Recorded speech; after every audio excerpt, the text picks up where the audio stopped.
Michael DiPolito grew up in a place that was tough by any standard. We're talking about a rough neighborhood in South Philadelphia. This was the kind of place where things like violence, drugs, and prostitution weren't shocking events you saw on the news. They were just part of the background noise of everyday life. And like a lot of kids in that environment, Michael got pulled into it early. His parents were alcoholics, and soon so was he. It didn't stop there. He developed a serious drug addiction, and to pay for it, he started selling drugs himself. School just wasn't a priority for him. He eventually dropped out of high school, and it wasn't long after that he found himself with nowhere to go. He became homeless, living out on the streets of the city he grew up in. At night, he'd find abandoned buildings to sleep in, just trying to stay warm and get through to the next day. In 1993, while he was still in this situation in South Philadelphia, the law caught up with him for the first time. He was arrested and charged with possession of an unknown drug, as well as the intent to sell it. The court records don't say what the drug was, but it didn't really matter. Michael was given a court date, and he just didn't show up. A warrant was put out for his arrest. Somehow, Michael managed to stay off the radar. He evaded the police for years. By 1997, he decided he needed a complete change of scenery. He fled South Philly and made his way down to South Florida, landing in a town called Boca Raton. But his old life had a way of following him. Shortly after he arrived, he was arrested for a second time. This time, he had offered an undercover police officer $15 in exchange for sex. He pleaded guilty to soliciting prostitution, but he was released not long after. A year after that arrest, his past came knocking again. A former girlfriend named Karen Tan sued him. She claimed he was the father of her son and that he owed her child support. Karen wasn't just making it up, she had a DNA test to prove it. But, just like with his drug charge, Michael simply didn't show up for court.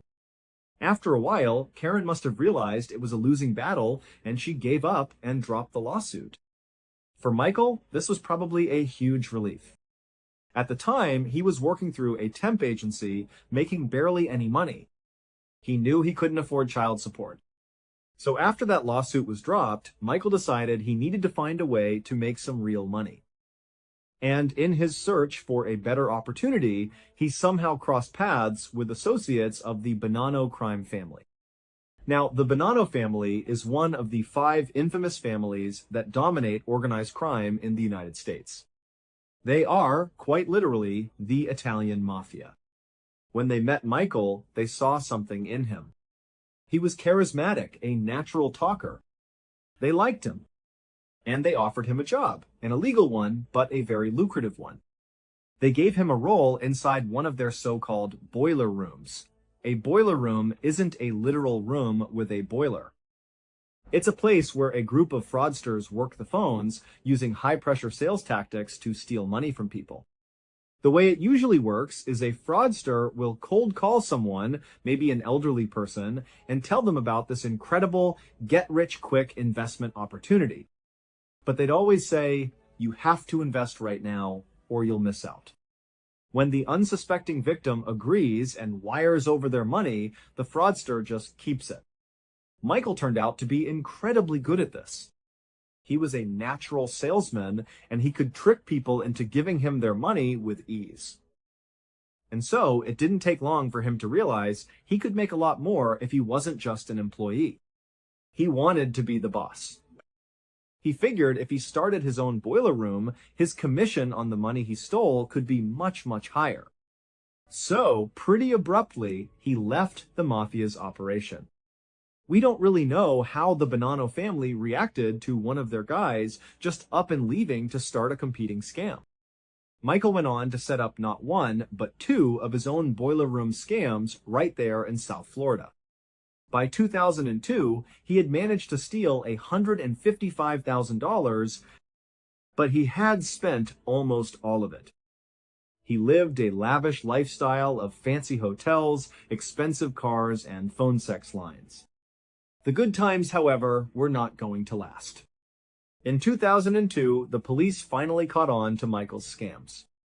They raided both of his boiler rooms, and Michael was arrested for a third time. And this time, he didn't skip his court date. He stood trial, was found guilty, and was sentenced to 2 years in prison and an incredible 28 years of probation. He was also ordered to pay back every single cent of the $155,000 he had stolen. Michael would only end up serving 7 months of his 2-year sentence, but those 7 months changed him forever. He absolutely hated prison. He hated every single second of it. During the long, sleepless nights he spent lying awake in his cell, he made a promise to himself. He swore that when he got out, when he was finally released, he would never, ever come back. And so, when he was released in 2003, he was a man on a mission. The first thing he did was enter a sobriety program. He started going to the gym every single morning, getting his body and mind right. He also started studying for his GED. That's a high school equivalency test because remember, he had never gotten his high school diploma.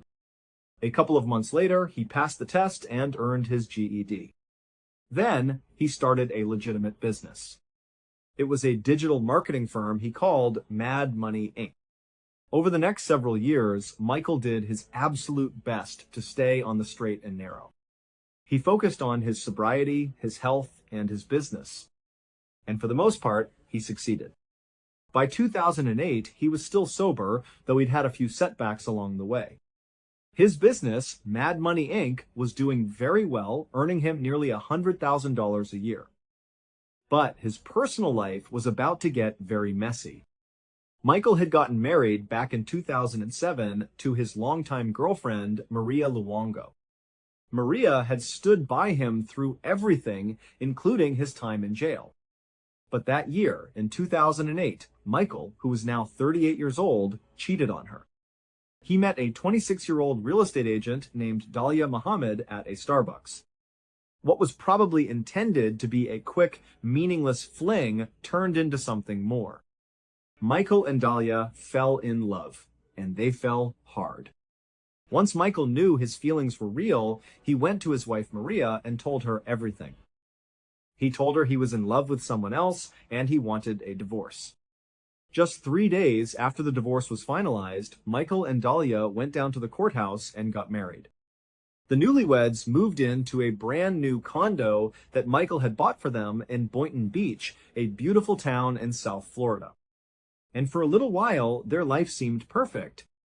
They knew the way they got together was outrageous, meeting and marrying so quickly, but they didn't care. They got along great and were excited to start their future together. But that perfect life was not going to last.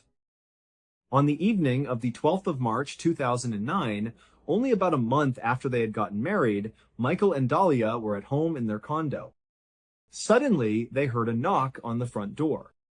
Michael went to see who it was. He opened the door, and to his complete surprise, his probation officer was standing on his doorstep. And behind the probation officer was a whole group of police officers. Before Michael could even ask what was going on, his probation officer told him that they had received an anonymous phone call. The caller had tipped them off that Michael was selling steroids, ecstasy pills, and other drugs out of his condo. Michael was stunned. He told the probation officer there was no way that was true. He insisted he wasn't selling any drugs. He was sober. He wasn't involved in that life anymore. Eventually, seeing that they were serious, Michael just stepped aside. He said, "Please, come in. Search my condo. I have nothing to hide." So, that's what they did. The police came inside and searched the entire place. But just as Michael had said, they didn't find anything. And so, they left. After the police were gone, Michael and Dalia just stood there in their condo, completely dumbfounded. What just happened? Who would make a call like that? But instead of trying to figure it all out right then and there, they decided the best thing to do was just to get out of the condo for the night. They packed a couple of bags, left their home, which was a total mess from the police search, and went to stay at a nice hotel. They tried to put the strange event behind them and just have a nice night together. The next morning, they got up and headed down to the hotel parking lot. As they were walking toward their car, they saw a familiar sight. Standing around Michael's car was his probation officer, along with several other police officers. Michael and Dahlia looked at each other in disbelief. What is going on? They rushed over to the car, and before they could even start pleading their innocence, Michael's probation officer held up a hand. He told Michael that they had received another anonymous call. This time, the caller said that Michael was selling drugs out of his vehicle, and they needed to search it. Michael was just beside himself. He couldn't believe this was happening again. But what could he do? He told them to go ahead and search the car. He said there was nothing in there. And so the police opened up his car and tore it apart, looking for anything illegal. And once again, they found nothing. Over the next couple of weeks, this was the only thing Michael and Dahlia could talk about. Who was making these anonymous calls? Why was someone claiming Michael was selling drugs from his condo and his car? It just didn't make any sense. They wanted to believe it was all just some big, crazy mistake, but in the back of their minds, they both knew about Michael's very checkered past. They thought about his dealings with the mafia and all the people he had ripped off in his boiler room scams. They started to wonder if maybe, just maybe, someone from his past was looking for revenge, trying to get him arrested and sent back to jail. Fast forward to March 29th. This was 17 days after that first raid on their condo. That night, Michael and Dahlia had been out to dinner at a restaurant. When they left and walked out to the parking lot, they were met with the same unbelievable scene. Standing around Michael's car were several police officers, clearly waiting for him. This time, they didn't even need to ask why the police were there. Michael and Dahlia walked over to them and just started pleading. They told the officers that this had to be a setup. They insisted they didn't have any drugs in the car. They begged the police to understand that someone was doing this to them. But this time, when the police searched his car, they would find something. After a thorough search of Michael's car, the police found a small bag of cocaine. It was stuck inside of a cigarette carton, which was tucked away underneath the spare tire in the trunk. When Michael saw the officer pull the bag of cocaine out, he just broke down. He started to cry. He knew, even though the drugs were not his, and even though he hadn't put them there, that he was going to jail. He was on probation. A possession charge would be a clear violation, and he would be sent right back to prison. He just stood there crying, pleading with the police, swearing that the cocaine was not his. Meanwhile, Dahlia was watching all of this unfold. And for a moment, she started to second-guess everything. Was Michael lying? Was he actually selling drugs and had been lying to her this whole time? But then she looked at her husband. He was crying hysterically, and he looked so sincere, so genuinely terrified. And in that moment, she decided she believed him. She was convinced he had to be telling the truth. So pretty soon, she was standing right there beside Michael, also pleading with the police. She told them to let him go, that this was obviously a setup. Amazingly, the police officers seemed to be listening. They were already aware of the two previous false tip-offs about Michael. They told Michael and Dahlia that they did think the situation was pretty suspicious. Someone keeps calling in about you selling drugs, and now, suddenly, drugs magically appear in your car. It seemed too convenient. So, the officers told them what they were going to do. They said they were going to confiscate the cocaine, but they were not going to arrest Michael. They told them to go home, be safe, and to call them immediately if they saw or heard anything strange. And they promised they would start an investigation to figure out who was making all of these anonymous calls. Michael and Dahlia were so relieved they could hardly believe it. But at the same time, they were also terrified. It was clear now that whoever was trying to get Michael in trouble was willing to break into his property to do it. What was stopping them from breaking into their condo and planting drugs there too? After the police left, Michael and Dahlia jumped in their car and sped back to their condo. They went inside and searched the entire place from top to bottom. They were looking for any sign that someone had recently been inside, or for any more drugs or anything else illegal that might have been planted. After a long search, they found nothing. So they locked all their doors, shut all their windows, closed all the blinds, and just prayed. They prayed that the police would be able to quickly find out who was doing this to them and make it stop. But over the next few months, the police didn't figure out who the anonymous caller was. And that was because the caller had stopped calling. The phone calls just ended. And for a little while, Michael and Dahlia started to believe that the whole terrifying ordeal was finally over. They slowly returned to their normal lives. But on the 5th of August 2009, roughly 4 months after the cocaine had been found in Michael's car, the anonymous caller would come back with a vengeance. On that morning, at around 5:45 a.m., Dahlia left the condo. Michael was still in bed, asleep. She headed out to her local gym to get a workout in. Around 6:30 inches the morning, she stepped off the treadmill and checked her phone. She saw she had a missed call from a number she didn't recognize. The number had also left her a voicemail. So she called her voicemail and put the phone to her ear. As she listened to the message, her heart started to race. It was a Boynton Beach detective.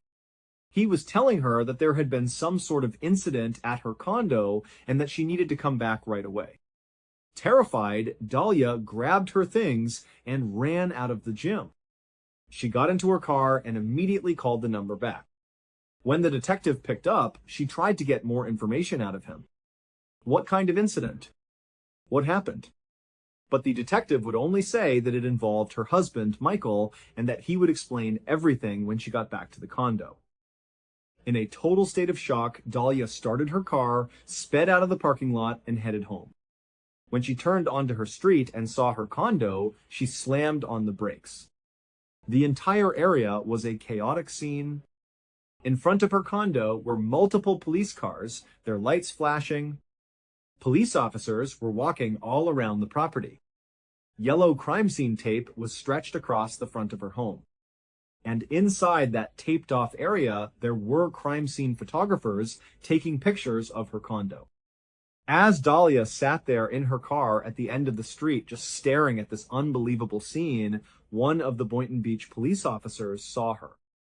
He walked up to her car, and after confirming that she was Dahlia DiPolito, he told her to leave her car right where it was and to come with him. Dahlia knew, obviously, that something terrible had happened, but she still didn't know exactly what. She put her car in park, got out, and began walking with the police officer. He led her toward a small group of 3 people who were standing right in front of her property. It turned out one of them was the detective who had called her on the phone. As soon as that detective saw Dahlia approaching, he walked over to her. And then, very matter-of-factly, he told her that someone had called in a disturbance at their condo. He said that shots were fired, and unfortunately, her husband, Michael, was dead. Dahlia became totally hysterical. An officer gently led her away from the scene and into a nearby police car. They drove her to the police station, sat her down in an interrogation room, and began asking her questions about her husband. The detective said to her, "Look, I know you just found this out, but we have to figure out what happened.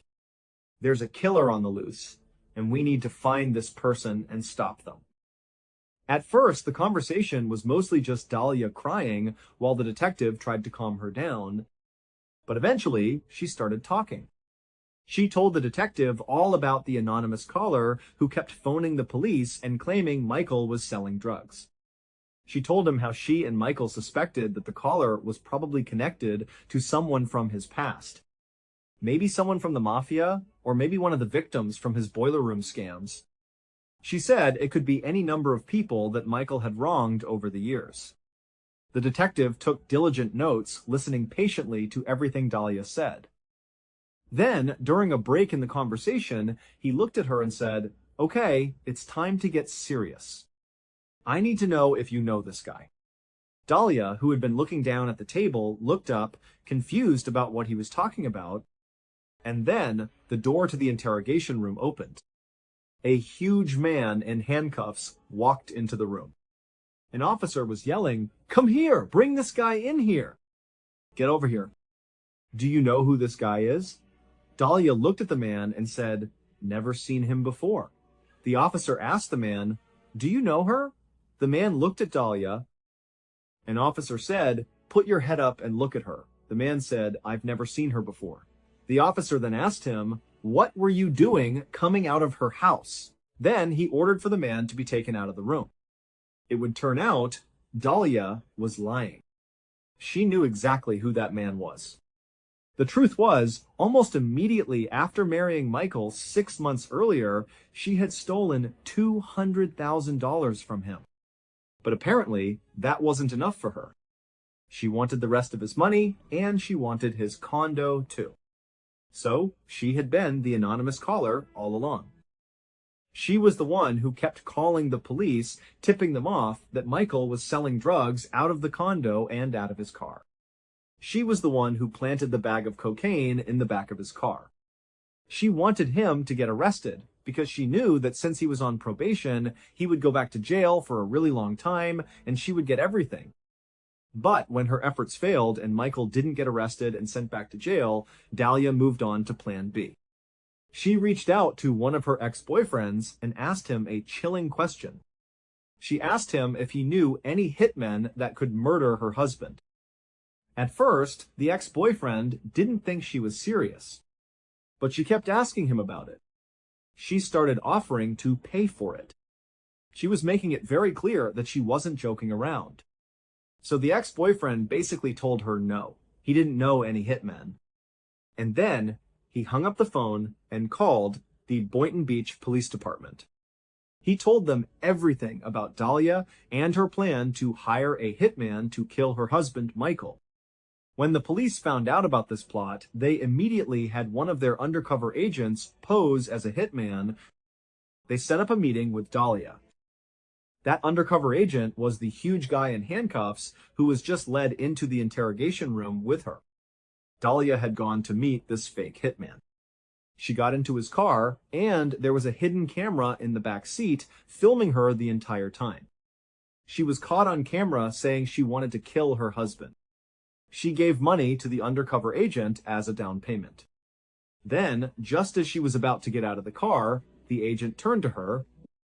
He said, "Are you sure you want to do this? Because as soon as you leave this car, it's done. I am going to kill Michael, and you can't stop it." Dahlia's reaction was captured on film. She said, "It's not changing. No. There's no, positive 5,000% sure." She went on to say, "No, when I say I'm gonna do something, I'm gonna do it. As soon as he told me about getting the money from you, I went and I grabbed it right away. We were good to go. With me, you're not gonna have a problem. You're not gonna have an issue." So, the Boynton Beach Police Department now had all this information. They knew exactly what Dahlia thought was going to happen. And they decided they could use this information to set her up in the most elaborate way possible. And as it just so happened, the very popular true crime TV show, Cops, was filming in the area at that time. So the police department allowed Cops to be a part of this elaborate setup. They got to film everything. So on the morning of August 5th, Dahlia got up and left her condo at 5:45 a.m. She headed to the gym, believing in her mind that the hitman would be coming to her condo right after she left. She thought he would break in and shoot her husband twice in the head because that was the plan they had agreed on, the plan that was captured on film. As soon as the police who were monitoring the condo saw her leave, they rushed in. They knocked on the door and got Michael to come downstairs. Michael had absolutely no idea that his wife was trying to have him killed. He came to the door, totally confused, but he went with the officers. They ushered him off to the police station for his safety. Then, for about the next hour, the police set up a very convincing fake crime scene right in front of the condo. Once everything was in place, that's when the detective called Dahlia and left her that voicemail saying there had been an incident and she needed to come back. A couple of minutes later, when Dahlia called him back and said she was on her way, that's when the TV crews for the cops show set up their cameras in the bushes and got ready to film what happened next. The detective's words to her were recorded. "Listen, we had a report of a disturbance at your house and there were shots fired." Dahlia asked, "Is your husband Michael okay?" And the detective delivered the line, "I'm sorry to tell you, ma'am, he's been killed." Back in the interrogation room, after the fake hitman was pulled out and Dahlia had denied knowing him, the detective just stared at her in total silence for a minute. And then he broke the news. He told her he knew all about her murder-for-hire plot and that she was going to jail. He told her, "You're under arrest." That's an undercover police officer. Everything has been recorded. You were photographed in the convertible when you sat in his car in front of CBS. She started to deny it, saying, "I didn't do anything." The detective cut her off. "You're going to jail. Don't tell me you didn't do anything. You're going to jail today. As soon as I'm done, they're going to come in here and handcuff you and take you to the Palm Beach County Jail. We're going to book you for solicitation of first-degree murder on your husband. Your husband is well and alive." Dahlia's response was a disbelieving, "Oh, yes. Thank God." The detective continued, "Thank God. He doesn't want to see you." After Dahlia was arrested, while she was still sitting in that interrogation room, the Boynton Beach Police Department made a special point of walking her husband, Michael, past the open door so she could see him. Her reaction was caught on tape. "Oh my God, he's alive! Come here, please. Come here, please. Come here. Come here, please. Come here." "Why not?" "I heard you, Mike. Come here, please. Come here." Dahlia was initially sentenced to 20 years in prison for what she had done.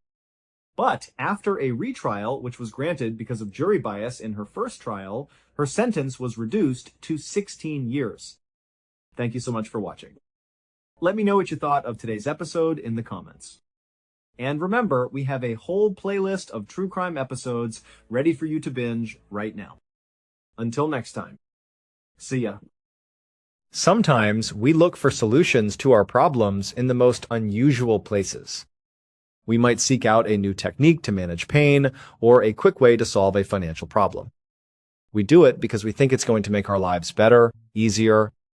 But what happens when that so-called solution, the very thing that's supposed to help you, ends up being the worst thing that could ever happen? What if that fix, that shortcut, leads directly to a tragic end? Today, we have two stories about people who found solutions to their problems, but these solutions came with a cost that no one could have ever predicted. On the 15th of March 2011, just after 1 in the afternoon, 16-year-old Marcus Freeman was behind the wheel of his dad's pickup truck. He was driving down a highway in Northport, Florida, with his girlfriend Carly beside him. A song he loved came on the radio, and he started belting out the lyrics, and Carly joined right in with him. They had just come from the dentist's office where Marcus had gotten some dental work done. His jaw was really starting to ache, a deep, throbbing pain that was hard to ignore.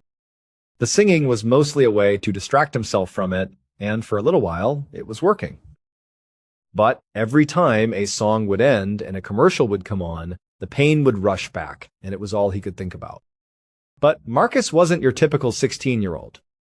He was used to dealing with discomfort, both physical and mental.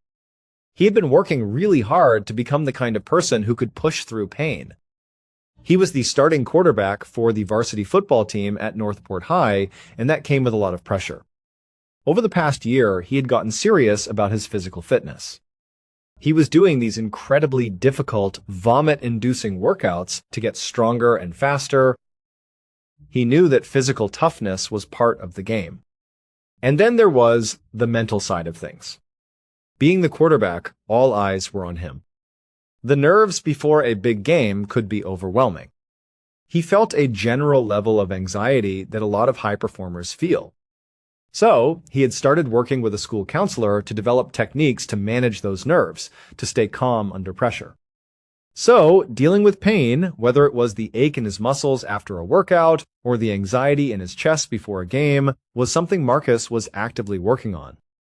He was a very forward-leaning kid, always trying to improve himself. And all of this hard work seemed to be paying off in a big way. The Northport High football team, which had been terrible for years, was now coming off one of their best seasons ever, and a lot of that was because of Marcus's leadership on the field. But it wasn't just the football team that was on an upswing. The entire school seemed to be transforming. For a long time, Northport High had a bad reputation. The sports teams were bad, graduation rates were low, and test scores were in the basement. It just wasn't a great place to be. But now, it felt like Leaning Corn had totally turned a corner. It wasn't just football. Other sports programs were improving too. Student grades and test scores were going up across the board. And maybe most importantly, the students just seemed happier. There was a better energy in the hallways. It wasn't just Marcus who was thriving, it felt like everyone was. And if you asked anyone at Northport High why this was happening, they would all give you the same answer. There was one person to thank for this incredible turnaround, their principal, George Kenny. Mr. Kenny had been the principal for about a decade, but in the last few years he had really changed things up. He introduced new ideas to the curriculum and put a huge new focus on providing individual support for every student. He wanted each kid to feel seen and heard and helped. And the results seemed to speak for themselves. The whole school was flourishing under his leadership. But right now, as Marcus drove down that highway, none of that was on his mind. The only thing he could think about was the searing pain in his jaw. It felt like it was getting worse with every passing second. It was no longer just an ache, it was a sharp, throbbing pulse that was starting to make him feel dizzy. But Marcus had been working on pain management. He had his techniques, the same ones he used to push through exhaustion on the football field or to calm his nerves before a big play. He was going to use those techniques now. As Carly sat next to him, he took a slow, deep breath and tried to relax his body. He tried to just breathe and let his mind go somewhere else, anywhere else but the pain. This was literally what his counselor had taught him. He would do this mental exercise where he would let his mind drift away from the physical discomfort, focusing on something else entirely. It was almost like a form of meditation, and it usually worked for him. He could find a way to push through. But this time was different. It just wasn't working. The pain in his jaw just kept hammering away, and he couldn't get it out of his head. Soon, it felt like the pain was growing, radiating up from his jaw, across his cheek, and into his entire head. It was becoming completely overwhelming. But he stayed focused. He kept trying to separate his mind from the pain. And then, all of a sudden, the throbbing stopped. Just like that, it was gone. And Marcus felt a wave of relief wash over him. While Marcus was going through this intense internal battle, Carly was in the passenger seat fiddling with the radio dial. She was trying to find another good song they could sing along to. Carly loved spending time with Marcus. She liked him so much that she had just tagged along to his dentist appointment just so they could hang out a little longer. She thought he was incredibly kind and funny. When she was with him, they could talk and laugh for hours, and it would feel like only a minute had passed. But as she was searching for a new station, she realized Marcus had gone completely silent. It was unusual for him. She looked over at him, and what she saw made her gasp. Marcus seemed to have gone totally rigid. His arms were locked straight out in front of him, his hands gripping the steering wheel so tightly that his knuckles were turning white. His head was tilted back slightly, and his eyes were starting to roll back into his head. He was staring up at the ceiling of the truck, not at the road. Carly started screaming his name, trying to snap him out of it. "Marcus! Marcus, what are you doing?" she yelled, clapping her hands and shaking his shoulder. But he didn't answer. He didn't even seem to hear her. He just stayed in that bizarre, stiff state while the truck continued to speed down the highway at nearly 100 miles an hour. Panic set in. Carly was screaming, grabbing at his arm, trying to get him to look at her, to move, to do anything. But it was like he wasn't there anymore. It was like he was gone. Then Carly turned her head and looked through the windshield. Her scream turned into one of pure terror as she saw the truck was veering off the road, heading straight for a large tree on the shoulder. The impact was instant. And for Carly, everything went black. A few hours later, Carly's eyes slowly opened. Her entire body ached, and her head was pounding with a dull, heavy rhythm. At first, she had no idea where she was. Then she heard the steady beeping of machines next to her. She looked around the room. It was stark white. She realized she was in a hospital. And as soon as she made that connection, the entire horrible memory came flooding back. She remembered Marcus, the strange way he looked, stiff and unresponsive at the wheel. She remembered the crash, the sound of metal hitting the tree. As she was trying to process it all, a nurse came into the room. Carly's first words were about Marcus. "Where is Marcus?" she asked. "Is he okay? Can I see him?" The nurse had a very gentle, sad look on her face. And that's when Carly learned the devastating truth. Marcus was dead. Almost a month passed. It was April 8th, and Carly was back at Northport High School, sitting in her Spanish class. She was trying her best to focus on the teacher's lesson, but concentration was something that just didn't come easily to her anymore. Physically, her injuries from the crash had healed, but emotionally, she was still in pieces. Marcus's death had completely shattered her world. But maybe the hardest part of it all was that there was no explanation for what had happened. Why had he been acting that way right before they crashed? What had happened to him in that truck? It was a huge, unanswered question that hung over everyone. The official story in the media was that Marcus had simply lost control of his vehicle. But Carly knew that wasn't right. She was there. She saw what happened. Marcus went into some kind of trance, and it was that frozen, rigid state that caused the truck to veer off the road at 100 miles an hour. There was no bad weather that day. There were no obstacles on the road. Whatever caused Marcus to freeze up was what caused the crash. But nobody was talking about that part. It felt like nobody even understood it. Of course, there were theories floating around, especially at school.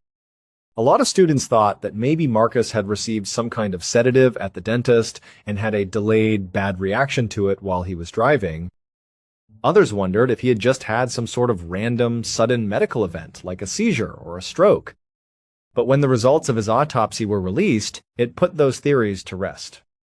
There was no trace of any drugs in his system, and there was no indication that he had suffered a stroke, a seizure, or an aneurysm. So, those explanations were ruled out.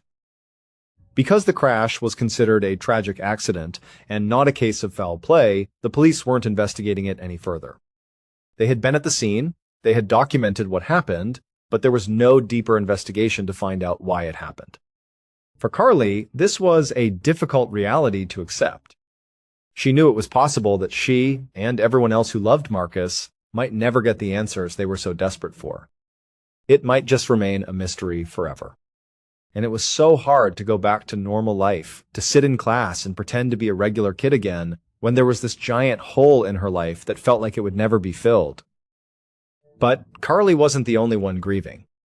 Marcus had been an incredibly popular and well-loved student at Northport High. After their principal, Mr. Kenny, had announced his death to the student body, there was an outpouring of grief. There were memorial services and student gatherings. Mr. Kenny made sure that grief counselors were brought into the school to help students process the terrible loss. And so, as Carly sat there in her Spanish class trying to listen, the school's announcement system crackled to life. It was Mr. Kenny's voice. He said he had something to tell them.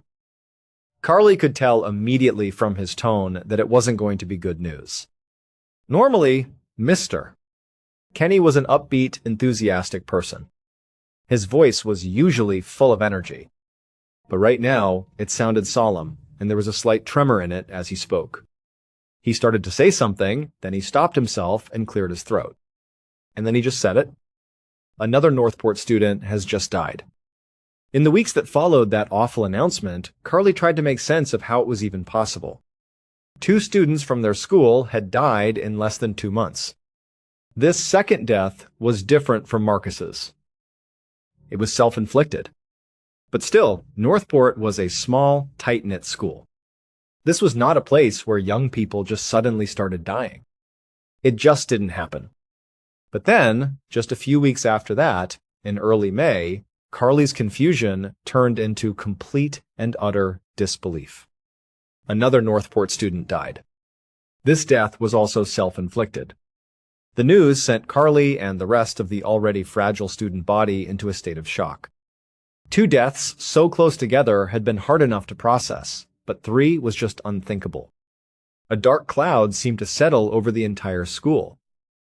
It felt like the entire student body was on edge, almost bracing for more bad news, as if more death was just inevitable.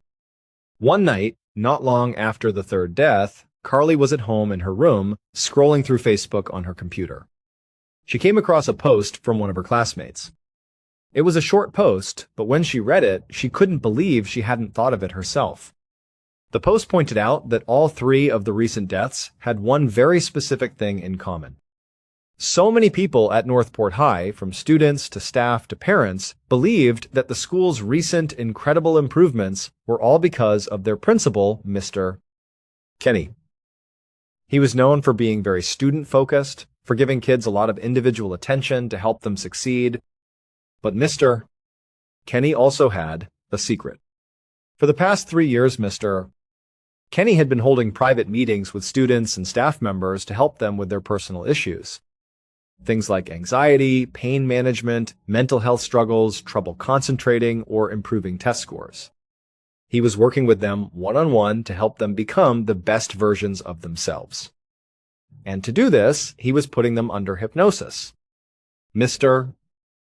Kenny would invite students, sometimes as many as 2 a day, into his office for these private recorded hypnosis sessions. He did the same thing for teachers who were struggling. He even sometimes brought entire sports teams into his office and would hypnotize them all together before big games to help them improve their performance. But there was a critical detail here. Mr. Kenny didn't just perform the hypnosis himself. He also taught the students how to do it on their own, how to perform self-hypnosis. The problem was, Mr. Kenny had only ever taken a very brief course in hypnosis. He had no license to be using it as a therapeutic tool to diagnose or resolve actual mental or physical health issues. He was not qualified or licensed to be doing this. But for a while, it seemed to be working. A lot of kids responded really well to his sessions. They reported feeling less anxious, more focused. Some of the athletes started excelling in their sports like never before. But along with these positive results, there were also some very alarming side effects. Some parents at Northport reported that their children started having strange personality changes after they began hypnosis sessions with Mr. Kenny. They said their kids would sometimes just get these blank stares on their faces. Others said that after a session, their child would seem disoriented, or they would start doing things they would never normally do. Some even began talking about hurting themselves. And so, after the 3rd student death, that Facebook post that Carly saw had revealed the one thing that connected all 3 tragedies. All 3 of the students who had died had been repeatedly hypnotized by Mr. Kenny. Now, Mr. Kenny swore that he was not responsible for their deaths. But he was ultimately charged with practicing therapeutic hypnosis without a license, and he received a year of probation. The Sarasota County School Board also paid a total of $600,000 to the families of the 3 victims. As for Mr. Kenny, he has since retired from teaching. The solution he offered his students, a way to manage their pain and anxiety, had become an unimaginable tragedy. While that principal's solution led to disaster, in our next story, a man's own solution to his problems would bring him face to face with a consequence he never, ever saw coming. Shortly after 8 o'clock at night on the 9th of October, 1996, a 31-year-old man named Anthony Irvin was walking down a dark sidewalk in Philadelphia, Pennsylvania. He was heading towards a local grocery store. It wasn't freezing out, but there was a chilly wind blowing and it was pretty dark. Anthony only had a light jacket on, and he was starting to feel uncomfortable. He pulled the thin jacket tighter around himself as he walked. All he wanted to do was go home where it was warm. But he couldn't do that. Not yet. First, he needed money. Once he had money, then he could go home.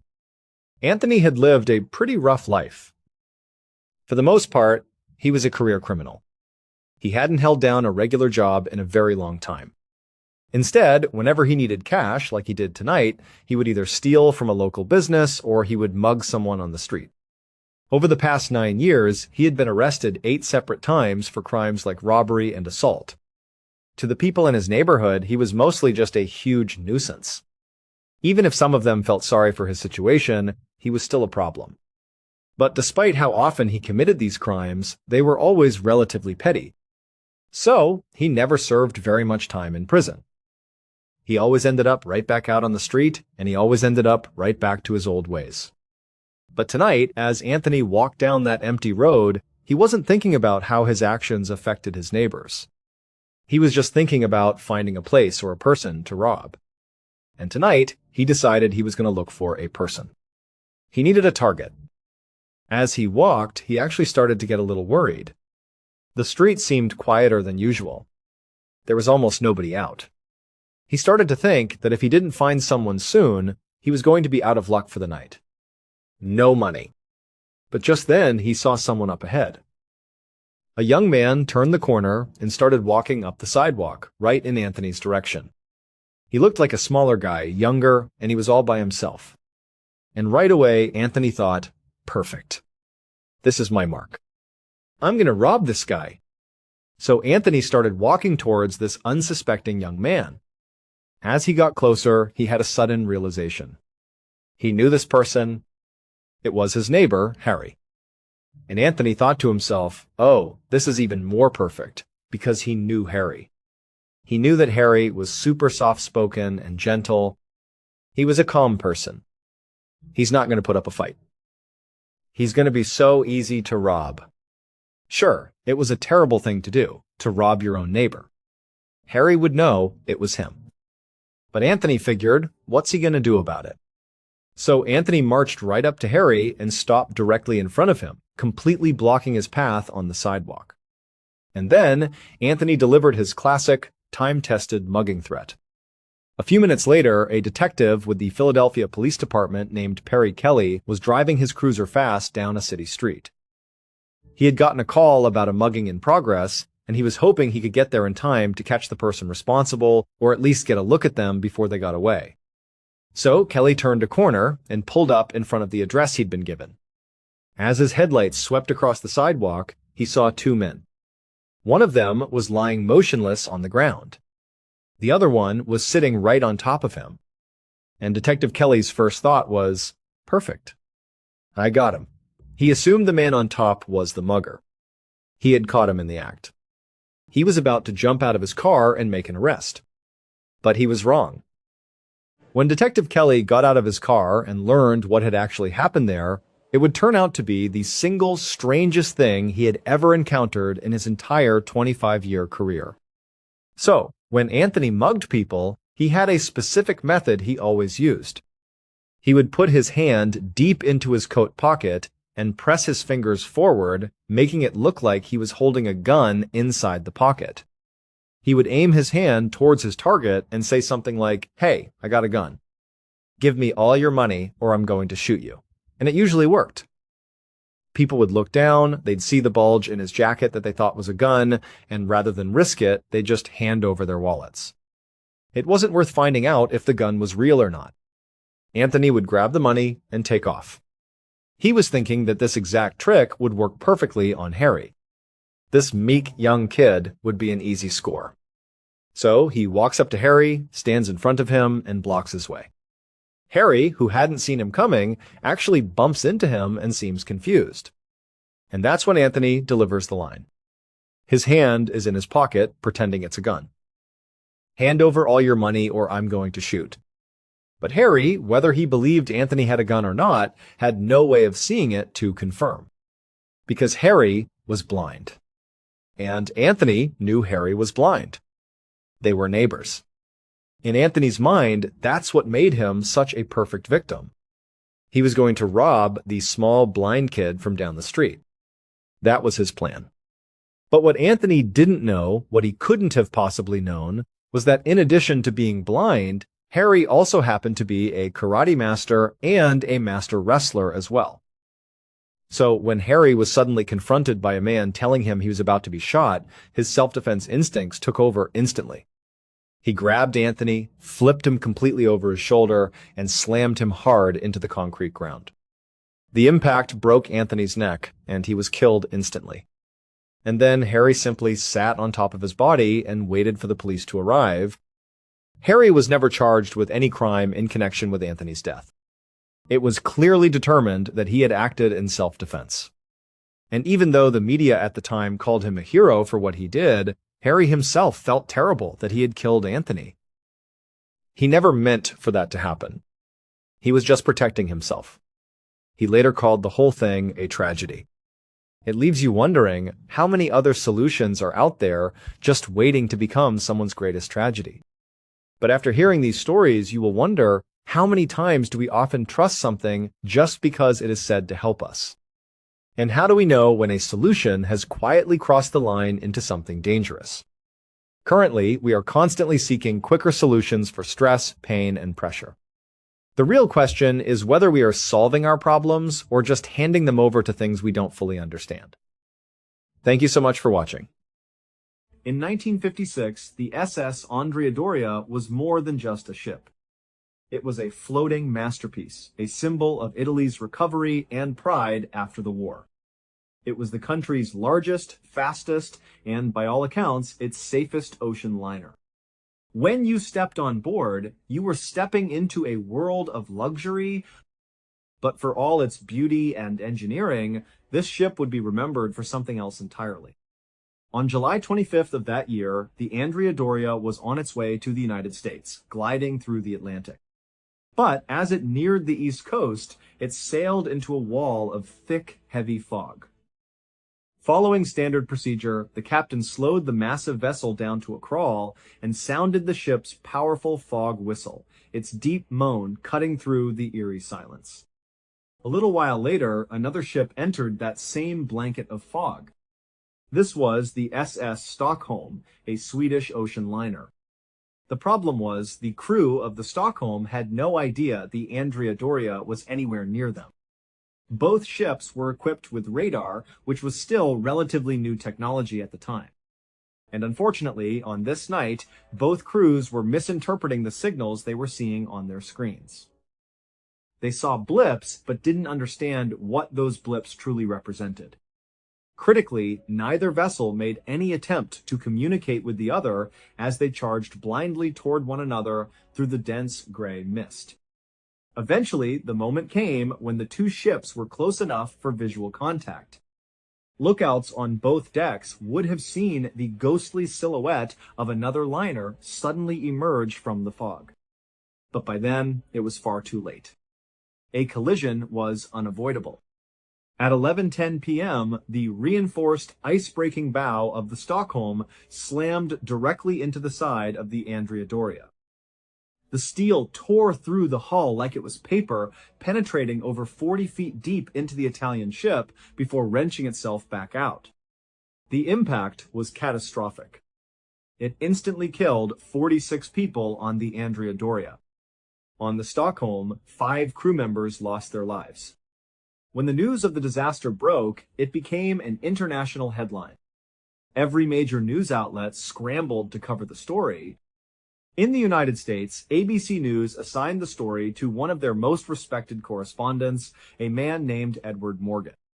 But what his colleagues and his audience didn't know was that Edward was carrying an unimaginable personal burden. His 14-year-old daughter, Linda Morgan, was a passenger on the Andrea Doria. Just moments before he was scheduled to go on the air to report this story to the nation, he was given the devastating news. Linda was among the missing, and she was presumed to be dead. There was absolutely nothing he could do. He was miles away, trapped in a news studio, waiting for scraps of information just like everyone else. Despite this incredible weight on his shoulders, Edward Morgan went on the air. He sat at his desk, looked into the camera, and delivered the story of the tragic collision. He spoke with his usual calm and professional composure, never once letting the public see the personal hell he was going through. He never mentioned that his own daughter was out there somewhere in the cold Atlantic, her fate unknown. But after he finished his broadcast and the cameras turned off, another, much stranger story began to emerge from the chaos of the rescue efforts. It centered on a young girl. Apparently, this girl had been asleep in her cabin on the Andrea Doria in one of the very rooms that had taken a direct hit from the Stockholm. After the crash, she woke up completely disoriented. She was in the dark, surrounded by wreckage, and she had no idea where she was. Frightened, she began to cry out for her mother. Meanwhile, on board the Stockholm, a crewman heard the faint cries of a girl. He followed the sound, which seemed to be coming from the front of the ship. He ran towards the bow, which was now a twisted, mangled mess of steel from the collision. And when he got there, he saw something that made no sense at all. Perched precariously on the destroyed bow of Stockholm was a bed. And on that bed was a young girl. She was shaken, but she was alive, so relatively unharmed. That 14-year-old girl was Linda Morgan. It turns out, in a 1-in-a-million freak occurrence, when Stockholm's bow sliced into the side of the Andrea Doria, it had acted like a giant scoop. It had carved out the section of the ship where Linda's bed was, lifting her up and essentially dragging her into the wreckage of Stockholm's bow. Then, as the two ships pulled apart, Stockholm brought the bed and Linda with it out of the sinking liner. She had been transferred from one ship to another in the middle of a catastrophic collision, all while she was asleep. When Edward Morgan received the news that his daughter was not only alive, but was the so-called miracle girl of the Andrea Doria, he was completely overcome with emotion. He went back on the air, but this time the professional composure was gone. He spoke to the nation as a father. He told them about his daughter, about her incredible story of survival. He also spoke about how difficult it had been to deliver the news of a tragedy when it was so deeply personal, when it involved someone he loved more than anything. Linda would make a full physical recovery, suffering only a broken arm. But emotionally, the scars ran deep. She would struggle for the rest of her life with immense survivor's guilt. Her stepfather and her younger half-sister, who had been in the cabin with her, were both killed in the crash. She had survived, but she had lost her family in the process. On the 27th of April, 1997, a farmer in a rural village in Indonesia was doing what he did every day. He was walking his livestock through a dense sugarcane field near his home. As he made his way through the tall stalks, he suddenly tripped on something hidden in the dirt. After he picked himself up and dusted himself off, he looked down to see what had caught his foot. It was a strange mound of dirt. It just seemed out of place, like it didn't belong there. He was curious and wanted to start digging right then and there, but he knew he wasn't on his own property. So he decided against it. Instead, he headed back to his village. He went straight to the village leader and told him about the strange pile of dirt he'd found out in the sugarcane field. He suggested that maybe the leader should go take a look and see what was under it. The village leader agreed it sounded odd, so he gathered a few other men from the village and they all walked back out to the field. They found the mound right where the farmer said it would be. The first thing they did was take a long stick and poke it into the pile of dirt. The stick slid in easily. The dirt was soft and loosely packed. But when they pulled the stick back out, a horrible stench filled the air. It was a smell of decay, and it was coming from inside that mound. Worried about what they might find, the men decided this was something they shouldn't handle on their own. They left the mound alone, went back to the village, and immediately contacted the authorities. But when they explained the situation, the authorities told them something surprising. They told the men to go back out to the field, uncover whatever was under the dirt, and then report back on what they found. So, the village leader and some more men returned to the strange mound. They brought shovels this time, and they began to dig. It didn't take long before their shovels hit something soft buried just beneath the surface. They put the shovels aside and began to clear the dirt away carefully with their hands. And that's when they saw it. A woman's face looking right back at them. It appeared she had been buried in a standing position up to her neck, and then someone had just piled dirt on top of her head. At this point, the authorities finally came out to the scene. They were able to identify the body. It belonged to a 21-year-old local woman named Dewey. Police began asking around the village, trying to piece together her last known movements. They learned that the last time anyone had seen her was 3 days earlier. She had left her house to run an errand, and after that, she had simply vanished.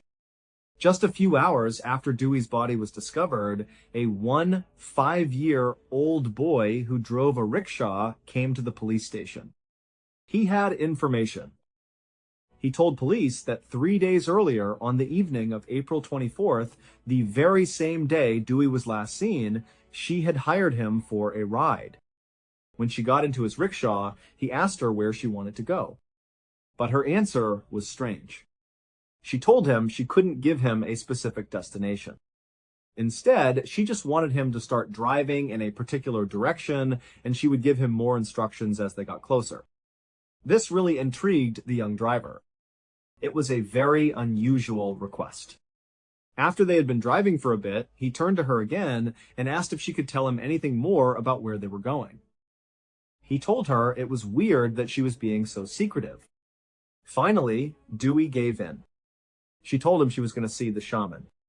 In that part of the world, a shaman is someone believed to have a connection to the spirit world, someone who can use magic to cure the sick or bring good fortune. The rickshaw driver thought it was odd that this young woman was going to see the shaman in the middle of the night and being so secretive about it, but he dropped her off as requested and hadn't thought much of it again until he heard that she had been found dead. Armed with this new information, the police went to see the shaman. He was a 5-year-old man named Ahmad Siraji. They asked him if he had been with Dewey on the night of April 24th. At first, Siraji said no. He claimed he hadn't seen her and had no idea what could have happened to her. But the police didn't believe him. They got a warrant to search his house, and inside they found some of Dewey's personal belongings. When confronted with this evidence, Siraji's story changed. He calmly told the police that he had been lying. He said he had a confession to make. And then, in a very nonchalant and matter-of-fact tone, he told them that he had not only killed Dewey, but he had also killed dozens of other women in the exact same way, and he told them they were all buried in that same sugarcane field. The police went back out to the field and began a systematic search. They quickly realized the first mound was not an isolated thing. There were mounds of dirt scattered all over the place. And under each one, they found the body of a woman buried up to her neck. By the time the excavation was finished, they had found the bodies of 42 different women. But authorities believed that was just a guess. There could be even more that they hadn't found. During his trial, Ahmad Siraji explained in detail why he did what he did. He said that back in 1986, 11 years earlier, he had a vivid dream. In the dream, his deceased father appeared to him.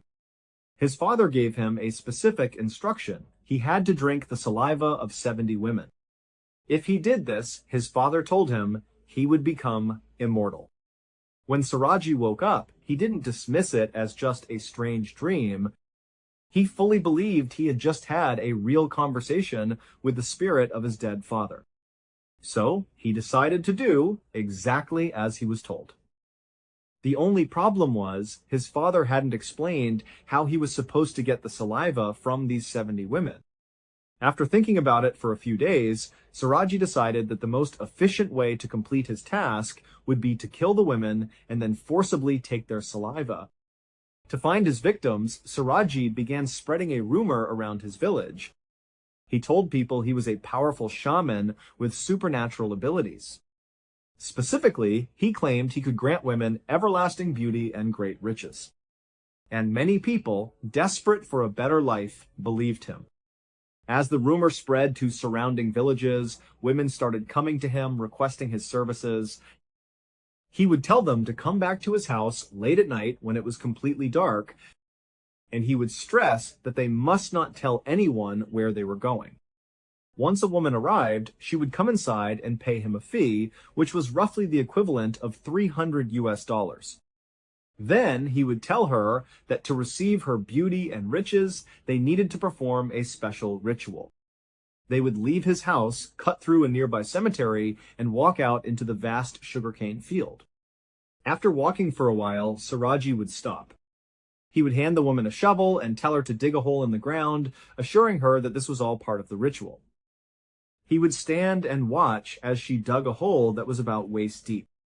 Then he would tell her to get into the hole and place her hands down by her sides. If the woman seemed nervous, he would just reassure her again, telling her that this was all perfectly normal, that lots of women had done this before, and that it was completely safe. So she would get in the hole. Siraji would then take the shovel and begin filling the hole back in with dirt, packing it tightly around her until she was completely immobilized from the waist down. At the leave his went, with the woman trapped and helpless, Siraji would pull out a length of cable. He would wrap it around her neck and strangle her to death. Once she was dead, he would pull her body out of the hole and forcibly extract her saliva. After that, he would dig the hole a little deeper, place her body back inside, but he would make sure her head was still sticking out of the ground. He would then orient her body so that her face was looking directly towards his house. He believed that having the spirits of these women constantly looking at him day and night gave him more power. As for Dewey, his last victim, he said that when she first came to his house and paid the fee, she got scared. She was worried about going out into the dark field to do the ritual. So, Siraji told her to wait. He went into another room where his wife was and told her what was happening. He said he was going to kill this girl and that he needed his wife's help to calm her down. His wife, who he claimed had no idea her husband was a mass murderer, apparently went along with it immediately. She came into the room and assured Dewey that everything was fine. She told her they had done this ritual many times before and that it was perfectly safe. She even offered to go with them to make sure Dewey felt comfortable. Hearing this from another woman put Dewey at ease, and she agreed to go. The trio, Siraji, his wife, and Dewey, left the house, walked through the cemetery, and went out into the field. But only 2 of them came back. Ahmad Siraji was executed by firing squad in 2008. His wife was sentenced to life in prison. Around midnight on the 3rd of September 1986, Doug Wells and his wife Kristen were driving home. As they pulled onto their quiet street in western Montana, they saw something unusual. There was a camper parked right in front of their house. Neither of them recognized it. When they pulled into their driveway, Doug got out of the car and walked over to the camper. He peered inside the window to see if anyone was in there. And there was. A man was asleep in the front seat. Doug didn't want to wake him. He walked back to his wife, and they talked it over. They figured the man was probably just a traveler who had randomly pulled over on their street to get some sleep. They decided that he would most likely be gone by the morning. So, the couple went inside their house and started getting ready for bed. A little while later, Doug gathered up all the trash from inside the house to take it out to the bin.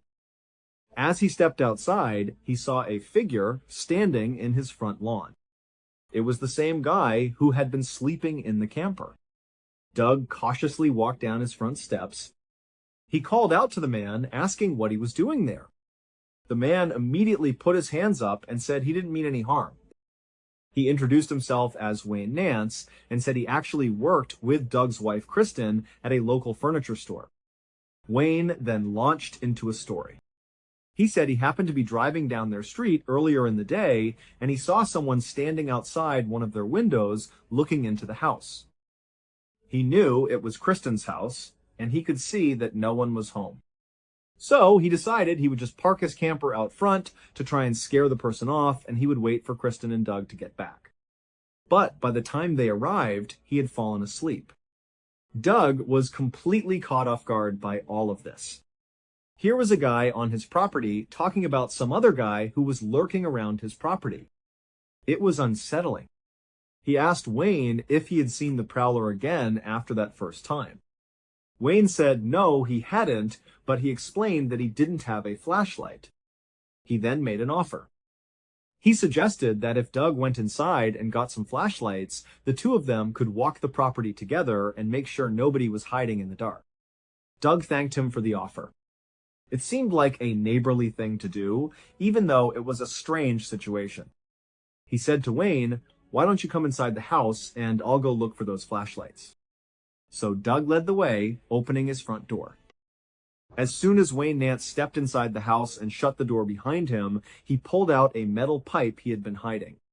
He viciously smashed Doug over the back of the head. Doug stumbled and turned around, and Wayne hit him again, this time across the face. Before long, the two men were on the ground, struggling for their lives. Kristen, who was upstairs, heard the loud commotion. She came running down the stairs and saw a horrific scene at the bottom. Her husband, Doug, was bleeding badly from his head, curled up on the ground, trying to protect himself. And standing over him was Wayne, her coworker, punching and kicking him. Before Kristen could even process what was happening, Wayne noticed her on the stairs. He pulled out a pistol and aimed it directly at her. He ordered her to come down and tie up her husband's arms and legs. Kristen was in total shock. She was hoping this was just a robbery, that if she complied, they would take what they wanted and leave them alive. So she did as she was told. She walked down the stairs, and Wayne threw her some cord. She tied up her husband's arms and legs. Afterwards, Wayne led Kristen back upstairs to the bedroom, where he tied her up as well. With the couple restrained, Wayne went back down to the main floor, where Doug was still lying on the ground. He grabbed Doug by the legs and dragged him down a flight of stairs into the basement. He tied Doug to a pole, and then he savagely beat him with the metal pipe. After the beating, Wayne pulled out an 8-inch blade and plunged it directly into Doug's chest, all the way to the hilt. He pulled the knife out, and Doug slumped over, motionless. Wayne went back upstairs to the second floor to check on Kristen. He saw that she had managed to get partially free from her restraints and was reaching for the landline phone next to the bed. He jumped on top of her and tied her up again, this time making sure the knots were secure. Confident that she couldn't escape, he went back downstairs one more time to make sure Doug was dead. When he got to the basement, he saw Doug still slouched over in the exact same position he had left him. Wayne assumed Doug must be dead. So he went back upstairs to assault Kristen. But Wayne was wrong. Doug wasn't dead. After Wayne went upstairs that second time, Doug, despite his horrific head wounds and a deep stab wound to his chest, managed to wriggle out of his restraints. He hobbled over to a workbench. Doug was a gunsmith, and he had a rifle lying on the bench. He found a single round on the table and loaded it into the rifle. Then he walked over to the base of the stairs. He raised the rifle and slowly, painfully, made his way up to the main floor. He didn't see Wayne on the first floor, but he could hear his wife screaming upstairs. He made his way to the next set of stairs and began to climb, his rifle raised and ready. At the top of the second floor stairs was a hallway that went left and right. As Doug climbed, he could hear his wife's screams coming from a bedroom off to the left, out of his line of sight. He could also hear the sound of heavy footsteps running down the hall directly towards him. Doug positioned himself in the stairwell. He took aim with his rifle at about chest height, pointing it towards the corner where the hallway turned. He waited for his attacker to appear. As soon as Wayne came flying around the corner with his knife still in his hand, Doug fired. The single shot struck Wayne right in the stomach. Wayne fell backwards, completely shocked. He began to stagger down the hall. Doug, now out of ammunition, turned his rifle around and held it like a baseball bat.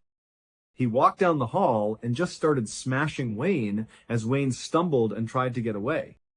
Finally, Wayne managed to break free from Doug and charge into the bedroom where Kristen was. He grabbed his pistol, turned around, and fired 3 shots towards the doorway where Doug was now standing. 1 round hit Doug in the leg. The other 2 missed, but Doug was unfazed. He just walked up to Wayne and began bashing his head in with the butt of the rifle. He hit him so many times that the stock of the rifle shattered and the metal barrel of the gun bent into an L shape. At some point during the vicious beating, Wayne dropped his pistol. Doug saw it, grabbed the gun, and fired the remaining rounds into Wayne's head. Police and paramedics arrived a short time later. Doug, Kristen, and their attacker Wayne were all rushed to the hospital. Doug and Kristen would eventually make full recoveries. As for Wayne Nance, he died the following day from his injuries. In the aftermath, police began investigating Wayne Nance to figure out who this man was. And what they discovered was chilling. They found evidence that almost certainly proved Wayne Nance was a serial killer connected to at least 6 cold case murders that had occurred between 1974 and 1986. But because Wayne never confessed to any of these crimes before he died, the true number of people he killed is still unknown. Thank you so much for watching. Let me know what you thought of today's episode in the comments. And remember, we have a whole playlist of true crime episodes ready for you to binge right now. Until next time. See ya. Think about the choices you make every single day. Most of them feel completely minor. You choose what to eat for breakfast, which route to take to work, or whether to say hello to a stranger. You do not spend hours agonizing over these decisions because they seem totally harmless. But life has a very strange way of working. Sometimes, the smallest, most insignificant choice you make can set off a massive chain reaction. A single moment can ripple outward and completely reshape your entire future, or even the lives of millions of other people around the globe. Today, we are going to look at 3 incredible stories of real people who made simple choices that led to some of the most famous, unexpected turning points in modern history. And as you will see, none of them could have possibly guessed where their actions would lead. Our first story begins on a cold morning on the 17th of January, 1977. A 36-year-old man named Gary Gilmore was walking slowly across a yard towards an old abandoned canned food factory in Draper, Utah. He was not alone. In fact, Gary was surrounded by several heavily armed prison guards. The guards were tense. They kept their hands close to their weapons because they were terrified that Gary might try to make a run for it. They thought he might break away and force them to shoot him right there in the yard. But the truth was, Gary had absolutely no intention of running. He had been waiting for this exact moment for months, and he was completely ready. So Gary kept walking, his boots crunching on the cold ground, flanked by the guards. He did not hesitate for a single second when they reached the entrance of the concrete building. He just stepped inside. The interior of the old factory was massive, cold, and completely empty. There was no machinery left, no boxes, nothing. It was just a giant, cavernous space with concrete floors and high ceilings. But way across the room, pushed up against the far back wall, sat a single wooden chair. Gary did not need to be told what to do. He immediately began walking across the empty concrete floor directly toward that chair. When he reached it, he turned around and sat down. As soon as he was seated, the guards moved in quickly. They took thick leather straps and began securing his wrists and his ankles to the wooden chair so he could not move at all. Throughout this entire process, Gary did not struggle. He did not say a word. He did not even look at the guards. Instead, his eyes were locked on the opposite side of the empty room. On the far wall, directly across from where Gary was strapped down, was a large, heavy black curtain. It looked like someone had wheeled out a stage curtain to block the view of whatever was behind it. And as Gary stared at this curtain, he noticed there were 5 small, evenly spaced slots cut into the fabric. Gary could not see through those dark slots, but he knew exactly what was behind them. He knew that at each of those 5 stations, a police officer was standing with a loaded rifle. They were the firing squad, and they were there because Gary himself had specifically requested them. To understand how Gary ended up in this chair, we have to go back to the summer of 1976. Gary was a troubled man who had spent most of his adult life in and out of reform schools and prisons for various crimes. But in July of 1976, his behavior turned incredibly violent. Over the course of just 2 days, Gary robbed and murdered 2 innocent young men in Utah. First, he shot Max Jensen, a gas station attendant who complied with all of his demands. The very next night, he shot Benny Bushnell, a student working at a motel. Both men did exactly what Gary asked, but he killed them anyway. Gary was caught almost immediately, put on trial, and convicted of murder. In October of 1976, the jury sentenced him to death. Now, at the time, this was a massive deal. The United States had not executed anyone in nearly 10 years due to a Supreme Court ruling on the death penalty. Gary's case was going to be the first execution in a decade, and it sparked a huge media storm. Almost immediately, people stepped in to try and stop it. Gary's own mother, along with organizations like the American Civil Liberties Union, filed multiple appeals to try and get his sentence changed to life in prison. But while most death row inmates would have been grateful for the help, Gary was furious. He did not want to spend the rest of his life locked in a concrete box. He believed that life without parole was a fate far worse than death. And so, Gary fought against his own lawyers. He pushed the courts to go ahead with the execution as quickly as possible. Under Utah law at the time, death row inmates were allowed to choose how they wanted to die. They could choose hanging, or they could choose a firing squad. Gary chose the firing squad. And so, after months of legal battles, his request was finally granted. Now, back in the abandoned cannery, the guards finished tightening the leather straps on Gary's wrists and ankles. They stepped away, leaving him alone in the chair. Then, a prison chaplain walked over. He stood beside Gary and read him his last rites. When he finished, the chaplain looked down at Gary and asked him if he had any final words he wanted to share with the world. Gary did not hesitate. He looked up at the chaplain, completely calm, and simply said, "Let's do it." The chaplain nodded, stepped back, and signaled to the men behind the curtain. 5 rifle barrels poked through these small slots in the black fabric. A moment later, a loud blast echoed through the cavernous room, and Gary Gilmore was dead. At this point, you might be wondering how this dark story has anything to do with a small choice changing the world. Well, we have to fast forward 10 years to the year 1987. In Portland, Oregon, a young marketing executive named Dan Whedon was sitting in a conference room at his advertising agency, Whedon and Kennedy. Dan and his team had recently signed a new client. It was a sports shoe company that had a lot of potential, but they were struggling. They were trying desperately to compete with Reebok, which was absolutely dominating the fitness market at the time. This shoe company had hired Dan to create a massive breakthrough marketing campaign that would help them stand out and become a household name. But the problem was Dan and his team were completely stuck. For hours, they sat in that meeting room, tossing around different ideas and pitches. They wanted something that would connect with serious, hardcore athletes, but also with ordinary people who were just trying to get off the couch and go for a jog. Every idea they came up with felt flat. Nothing had that punch they needed. Dan was getting more and more frustrated as the hours ticked by. And then, completely out of nowhere, Dan had a sudden epiphany.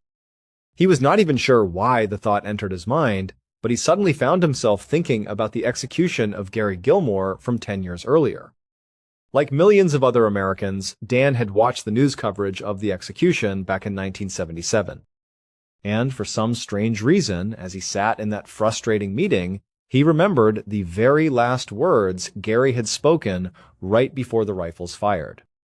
Dan thought about the phrase, "Let's do it." It was incredibly simple. It was direct, and it possessed a strange, rugged determination. It was about taking action without overthinking, without making excuses. But Dan thought the phrase could be just a little bit stronger.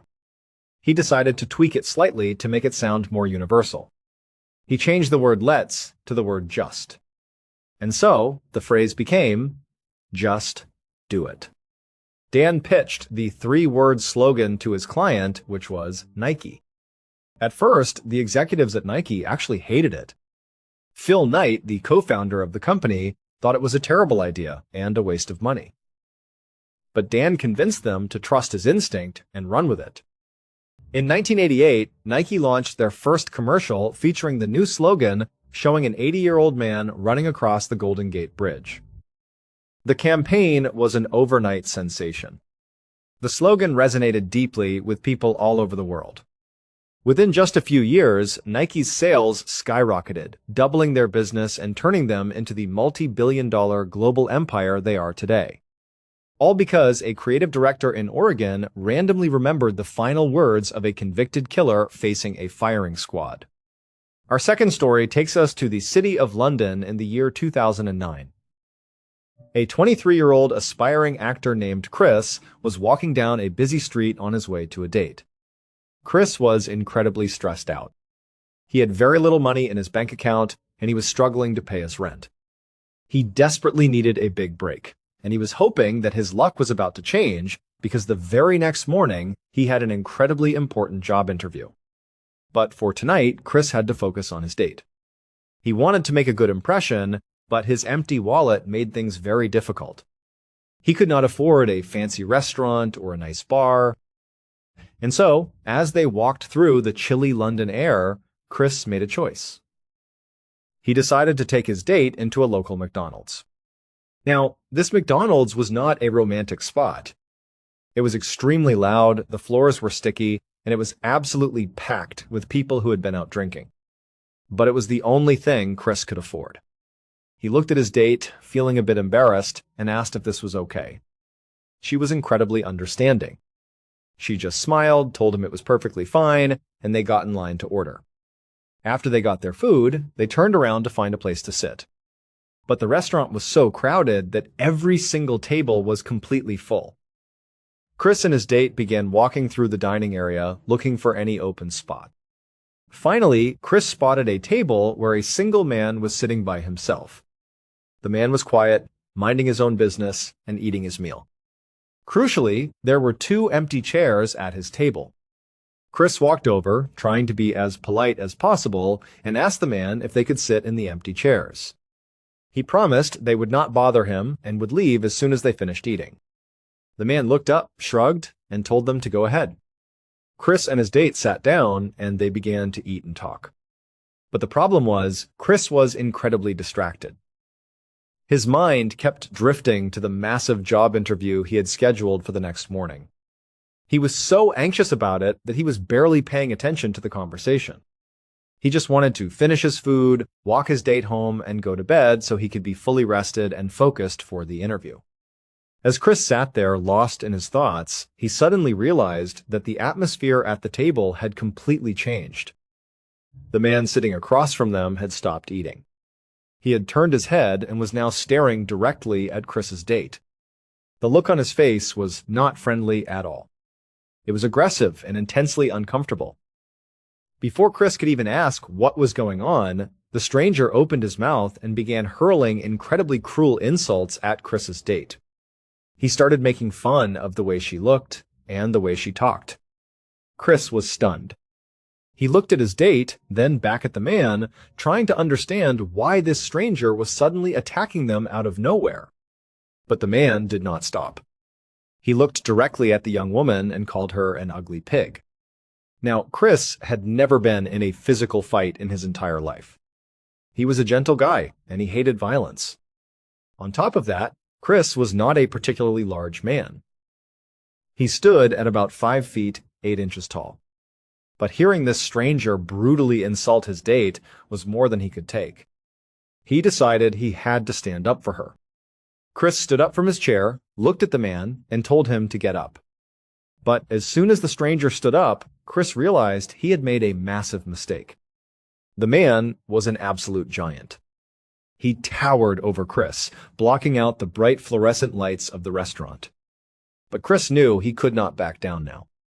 He took a deep breath, wound up his fist, and punched the giant man right in the face. It did not go well.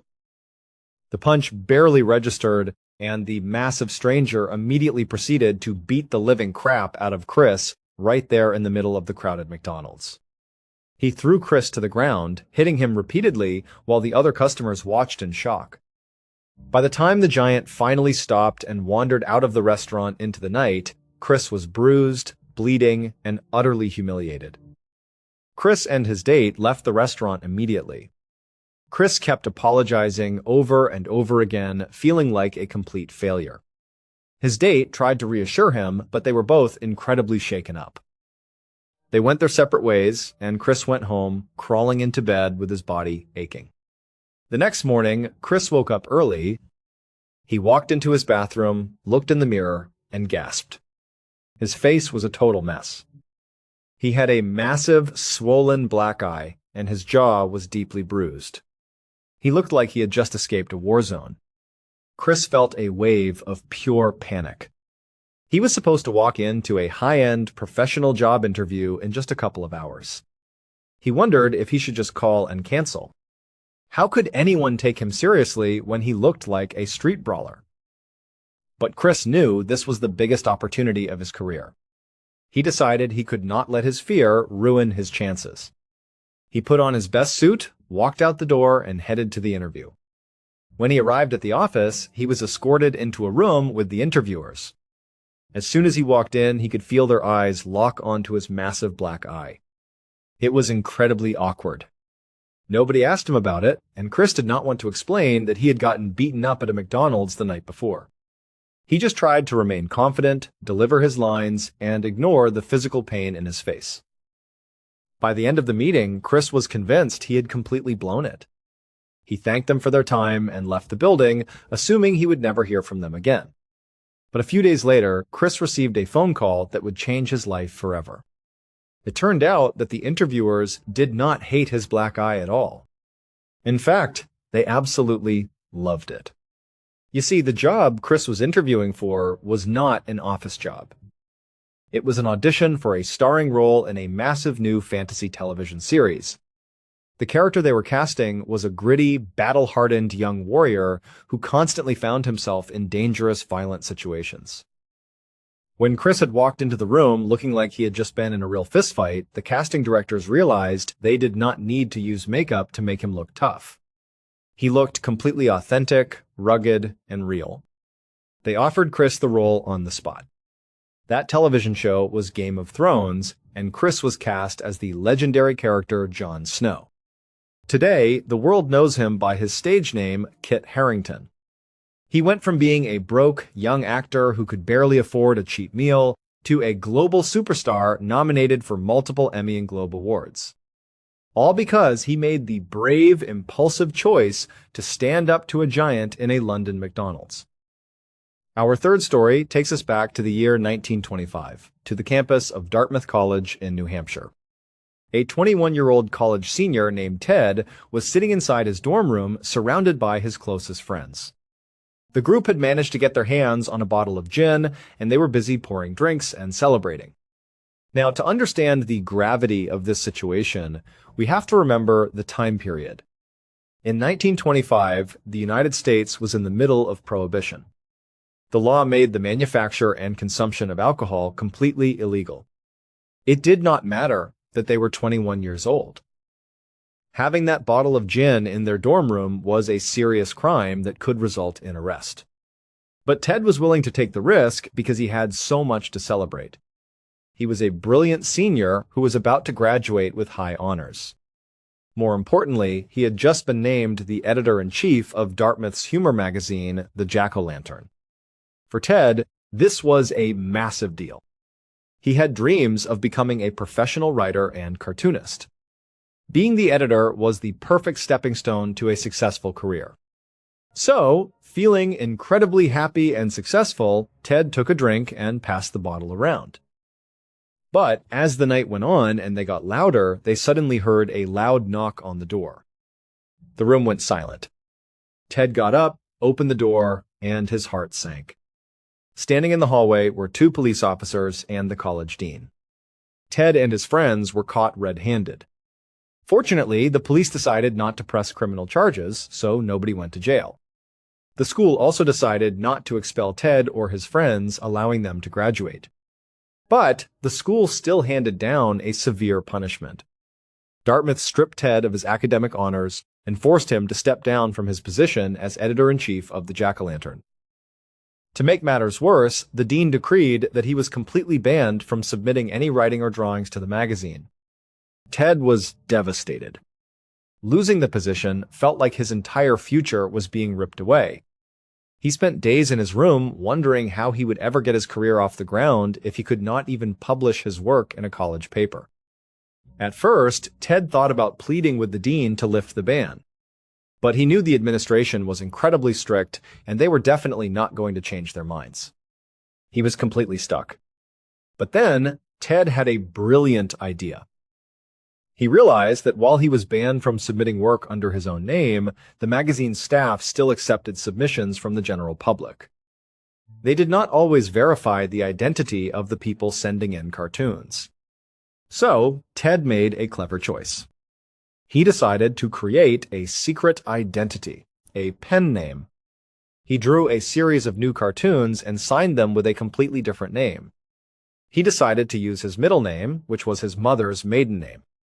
The name he chose was Seuss. Ted quietly submitted his drawings to the magazine under his new pseudonym. The new editorial staff at the Jack-o'-lantern had absolutely no idea that the submissions were coming from the banned former editor. They looked at the drawings, fell in love with the unique, whimsical art style, and immediately published them. Ted was thrilled. Not only was he able to keep doing what he loved, but he actually found a strange sense of freedom in writing and drawing under a fake name. It allowed him to be more creative and playful than ever before. He kept up the ruse for the rest of his senior year, graduating without the school ever finding out. And after graduation, when Ted decided to pursue writing and illustrating full-time, he chose to keep using that very same pen name. He added the prefix Doctor to the beginning of it, partly as a joke because his father had always wanted him to go to medical school and become a doctor. Over the course of his long and legendary career, Ted would write and illustrate over 60 books under his famous pen name. His stories would capture the imaginations of hundreds of millions of children and adults all over the world, teaching generations of kids how to read and winning him a Pulitzer Prize. Ted's full name was Theodore Geisel, but the entire world knows him simply as Dr. Seuss. All because a college senior decided to share a bottle of gin with his friends on a quiet night in 1925, got caught, and had to find a creative way to beat the system. It is truly mind-blowing to think about how these lives were fully reshaped by moments that seemed so small. A desperate man facing a firing squad speaks 3 words that become the face of a giant sports empire. A young actor gets into a violent restaurant fight and walks away with the role of a legendary hero. A college kid gets caught with a bottle of illegal gin and ends up creating a famous pen name. We are all always just one small, unexpected choice away from a completely different destiny.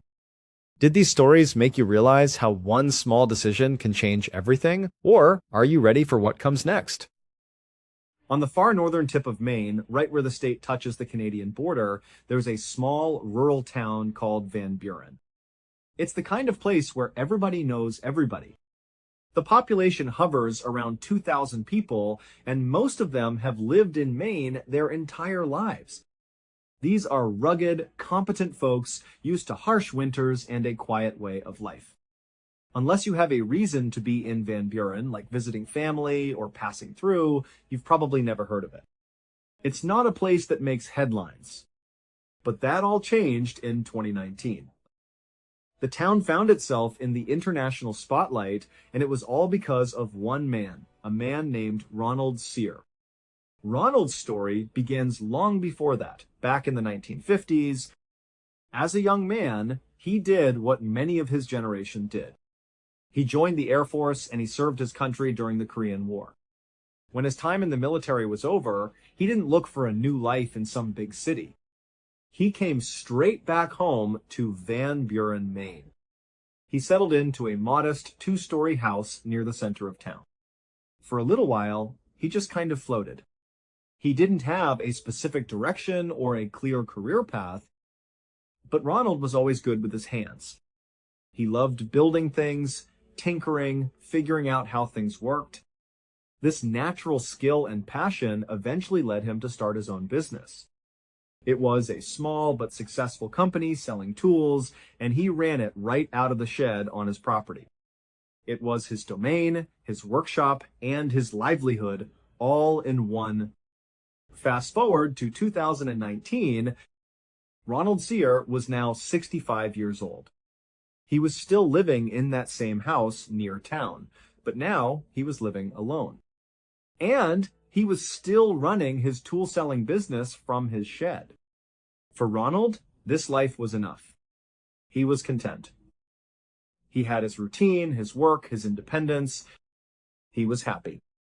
But that year, a crisis began to unfold, a small crack in his peaceful existence that would widen until it consumed everything.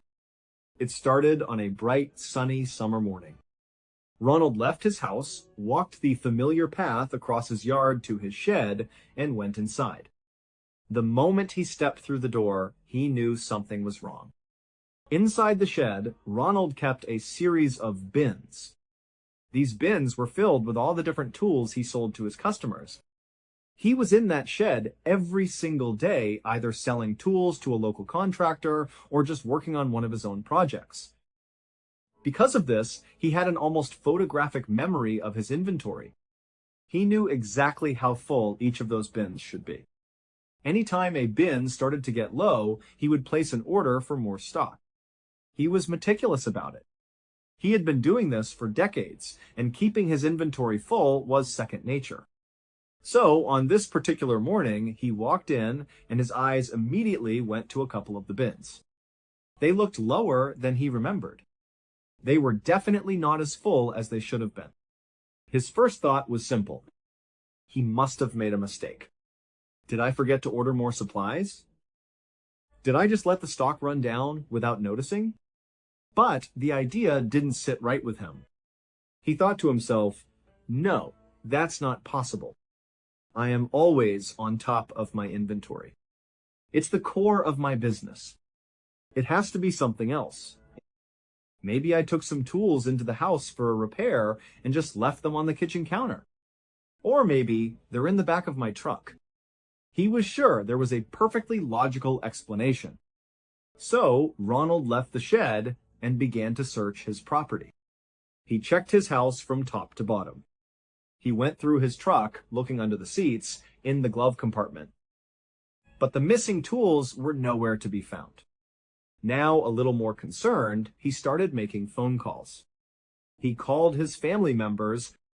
He called the few close friends he had. He asked each of them the same question.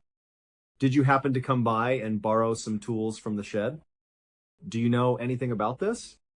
But every single person he spoke to gave him the same answer. No, Ronald, I have no idea what you're talking about. By the afternoon, Ronald found himself back inside his shed, standing among his bins, a feeling of unease settling deep in his stomach. He looked around, and only one explanation remained in his mind. Have I been robbed? It seemed impossible in a town like Van Buren, but what else could it be? He drove down to the local police station and explained what had happened. He told the officers about his business, his meticulous inventory, and the tools that had vanished without a trace.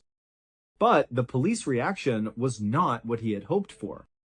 They were polite but dismissive. They basically suggested that he, a man who had run this business for decades, had simply miscounted. They told him the tools were probably still on his property somewhere, that he'd just misplaced them and they were bound to turn up. An officer told him, "Look, Ronald, go back and do a really thorough search of your property. I'm sure they're there. And if you find some actual proof that someone stole from you, like a broken lock or a witness, then you can come back to us." Ronald left the station feeling completely annoyed and invalidated. He wanted them to take this seriously. He knew his property, he knew his inventory, and he knew something was wrong, but he could tell they weren't going to do anything. He drove back home, his mind racing. He went inside, sat down at his computer, and started researching. He typed in phrases like how to protect your home from theft and DIY home security. He scrolled through forums and articles looking for what other homeowners did when they felt vulnerable. That's when he came across an idea that he really liked: tripwires. The concept was simple. You take a thin, strong wire and you stretch it taut, very low to the ground, all around the perimeter of your property. You anchor it on both sides. Then, along the wire, you hang little bells. In theory, an intruder walking onto your property in the dark wouldn't see the wire. They would kick it, the wire would shake, and the bells would ring, alerting the homeowner that someone was there.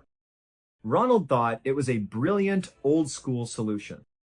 He went out and bought the supplies he needed. He spent the rest of the day carefully setting up these tripwires all around his property, making sure they were hidden but effective.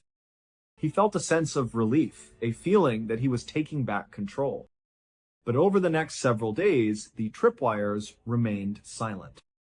None of the bells ever rang. And yet, more tools continued to go missing from his shed. This was happening even though he was now making sure to lock the shed every single night. Ronald's anxiety grew. He started thinking, whoever is doing this, they're watching me. They must have seen me set up the tripwires. They know where they are, and they're stepping right over them. They must be sneaking into the shed during the day, at the exact moment I have the doors unlocked for a customer, or when I step into the house for a moment. This isn't just some kid. This is a professional thief. As Ronald obsessed over this idea of a master thief who was targeting him, a new and much deeper fear began to take hold. If he couldn't stop this person from getting into his locked shed, from outsmarting his tripwires, then how could he possibly protect himself? How could he stop them from breaking into his house? Inside his home were all of his other valuables, his cash, things that couldn't be replaced. The thought terrified him. He felt exposed, a target in his own home. He decided he had no choice but to escalate his defenses.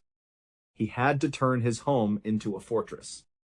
He went back to his computer and began Googling more extreme ways to protect a property. After discovering a number of highly effective and highly dangerous techniques, he got to work. He began building a series of complex home defense systems. He was a skilled handyman, and he put all of his knowledge and effort into this project. He set up these various systems all around his property, both inside and outside his house. And after all of his new do-it-yourself security measures were in place, something remarkable happened. The theft of his tools stopped completely. In Ronald's mind, this was all the validation he needed. His defense system had worked. He had successfully outsmarted the thief and protected his home. But this victory would not be the end of his troubles. It was only the beginning of the end. Fast forward to Thanksgiving of that year, November 28th, the Van Buren Police Department received a frantic phone call. The man on the other end of the line was Ronald Sear. He was completely hysterical, his words tumbling out in a panic. He wasn't making much sense. The dispatcher tried to calm him down, tried to understand what was going on, but all they could get from Ronald was a desperate plea for police to come to his house immediately. The police hung up and immediately dispatched a car. They remembered Ronald from the summer. They knew he had been dealing with a potential thief. Their immediate thought was that maybe he had finally caught the person red-handed. Maybe there was a confrontation, a fight happening at his house right now. The police raced over to Ronald's house, their sirens silent so as not to spook a potential suspect. They pulled into his driveway, and at first glance, everything looked normal. Ronald's truck was parked where it always was. There were no obvious signs of a struggle or a disturbance. But then they noticed something unsettling. The front door to Ronald's house was wide open. The officers parked their cars, got out, and ran up onto the front porch.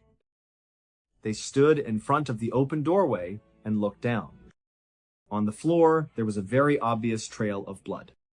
It started right there at the entrance and led straight back down a hallway, which then looped around to the left and disappeared from sight. Right away, the officers started yelling into the house. "Ronald? Ronald, are you okay? What's going on?" From deep inside the house, they heard a sound. It was a guttural, pained noise, and it sounded like it came from Ronald. This immediately confirmed their fears. Ronald had been hurt, and he was likely the one who had left the blood trail. The police drew their weapons and cautiously entered the house. They had no idea what they were walking into. They didn't know if an intruder was still inside, armed, and waiting for them. They moved slowly down the hall, their eyes scanning every corner, following the grim trail of blood. They rounded the corner where the hallway turned, and at the end of the trail, they found him. Ronald was sitting on the floor in his kitchen, his back slumped against some cabinets. He was clutching his midsection with both hands. He was covered in blood, and his face was completely pale.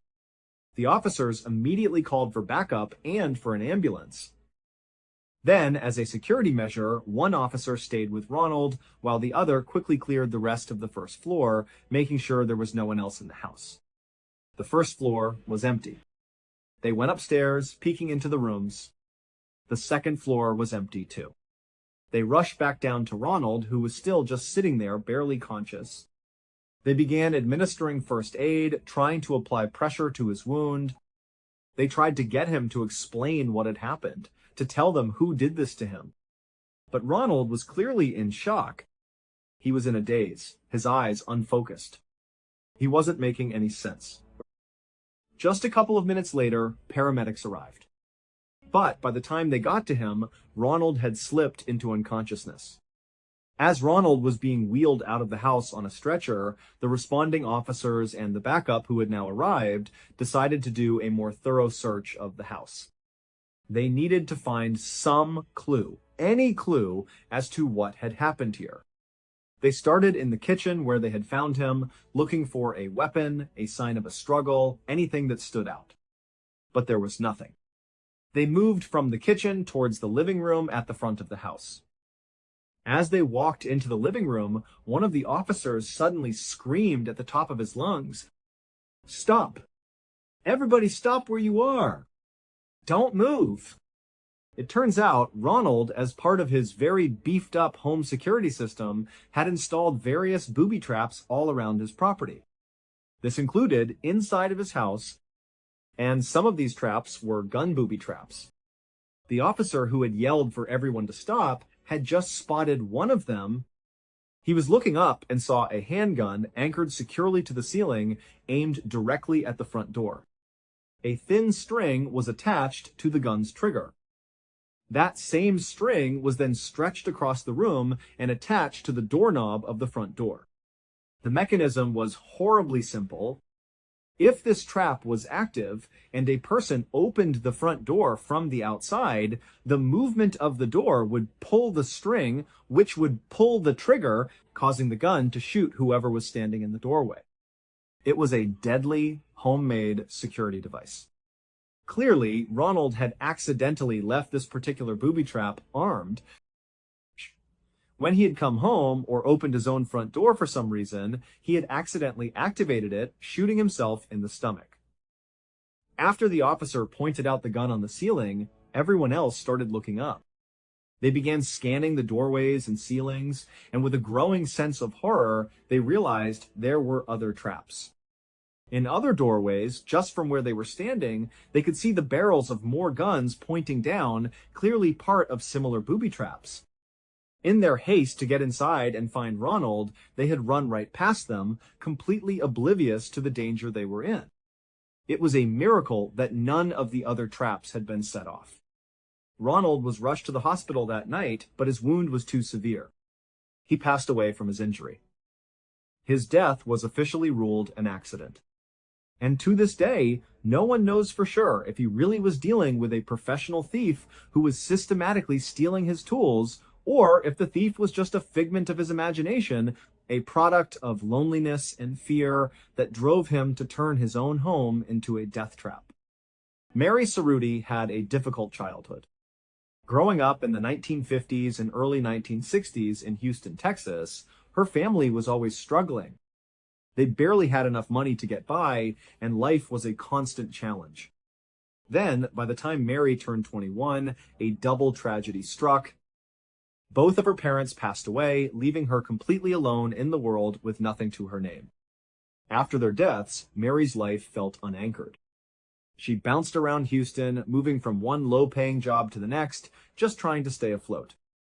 Eventually, she met a man and fell madly in love. They got married, and for a while, it seemed like her life was finally turning around. But unfortunately, that marriage ended in divorce, leaving her heartbroken. After she managed to pick up the pieces, she met another man. Once again, she fell in love, and they too got married.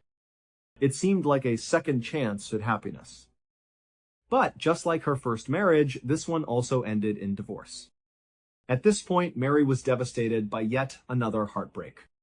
She came to a quiet, sad conclusion. She decided that marriage just wasn't for her. She accepted that she probably wasn't going to have a family of her own. But she didn't let this realization crush her. Instead, she did something remarkable. She embraced her life as a loner. She found a new kind of contentment in her own company. Fast forward to the year 2015.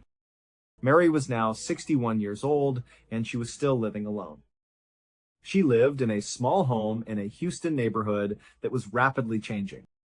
Over the past several decades, the area had begun to grow and gentrify.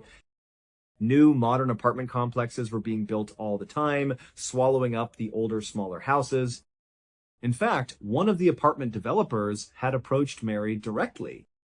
They offered to buy her house so they could tear it down and build over her land. But Mary refused. It didn't matter how much money they offered her. She loved her little house, and she had no intention of selling it. So her house became an island, the only single-family home left on a long stretch of land, now dominated by large apartment buildings. Mary kind of liked it that way. In her diary, she wrote that her little bungalow was like her castle, and all the towering apartment buildings around her were her castle walls. Mary didn't have much contact with other people. She didn't have a consistent job, so she didn't have relationships with coworkers. She had some living family, but she had very little, if any, contact with them. And she didn't really have any friends. There was one exception, a woman who owned an arts and crafts shop in town.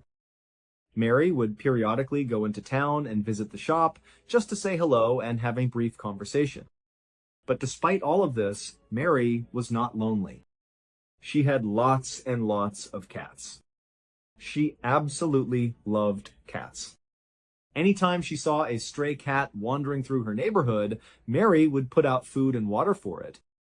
She would patiently try to coax the cat to come closer, to come into her house, and when it finally did, she would work to win the cat's trust.